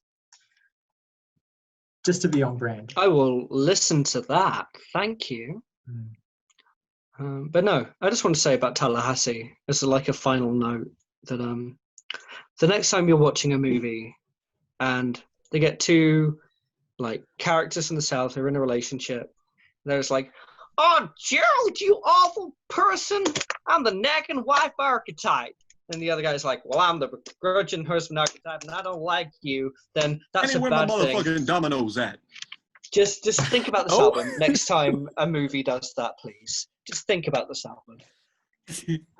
So, ratings. Yeah, right, Morgan. No! You've broken my brain. Ratings. Like, yes, the Southern woman put upon housewife archetype. Kenny, where my You motherfucking just dominoes at? insulted Morgan's whole family. Listen, you're right. You don't realize that Morgan and I have deep roots in the white, trashiest Dude, part of we're America. probably second cousins. I'm like, my dad's from Burkesville and he's from Harlan. Yeah. Yeah. Yeah, that means nothing to him. But They both sound like shitballs. daddy. Right, All right. ratings. Shall we go in jams Let's into do order? favorite tracks and ratings. Yeah. Let's go. Jams into order. Go. All right, I'd say my favorite songs on the album gonna be a predictable fucking Say No Children is definitely one of the highlights. I'd also say that Game Shows Touch Our Lives is also up there, and I'm probably gonna I hate leaving off First Few Desperate Hours, but I gotta go with The House That Dripped Blood. And Nice. I give this a solid light 9 out of 10. This is one of my favorite new records I've listened to this year. A solid light 9. Eat my ass. What's your least favorite track, Jake?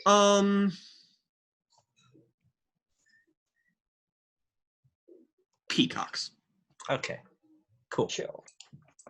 All right. So, favorite tracks are First Few Desperate Hours, No Children, and I'll throw in Have to Explode.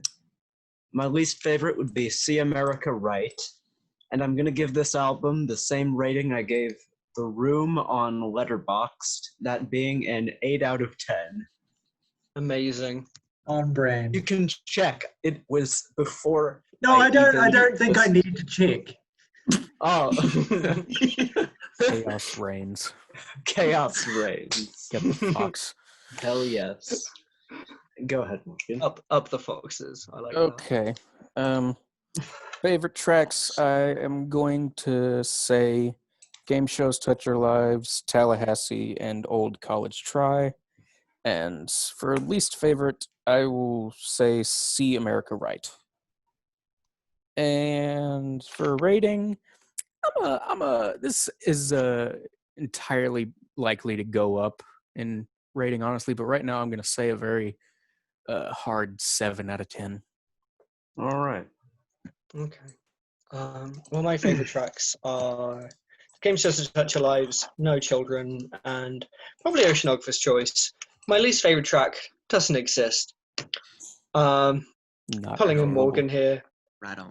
I'm giving this album a 10 out of 10. What did you All right. expect? Another 10. Brilliant. Man. My 3 favorite tracks are No Children, Game Shows Touch Our Lives, and the title track, Tallahassee. My least favorite track is International Small Arms Traffic Blues.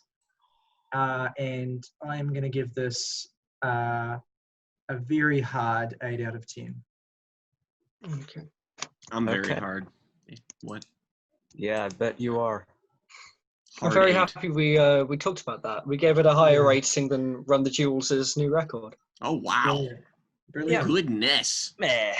So yeah, that was That was excellent. A great, Yeah. a very good episode, I think. Well I mean, done. we're all alive still after Yeah. we've been recording for 9 hours almost. Something like Yeah, that. we've recorded Jesus two episodes Christ. back to back, so we've been at it. But yeah, anyway, to wrap up, please let us know if you have not already. Please feel free to let us know your thoughts on this record, either by leaving it and on all the records we've covered, actually, any of them.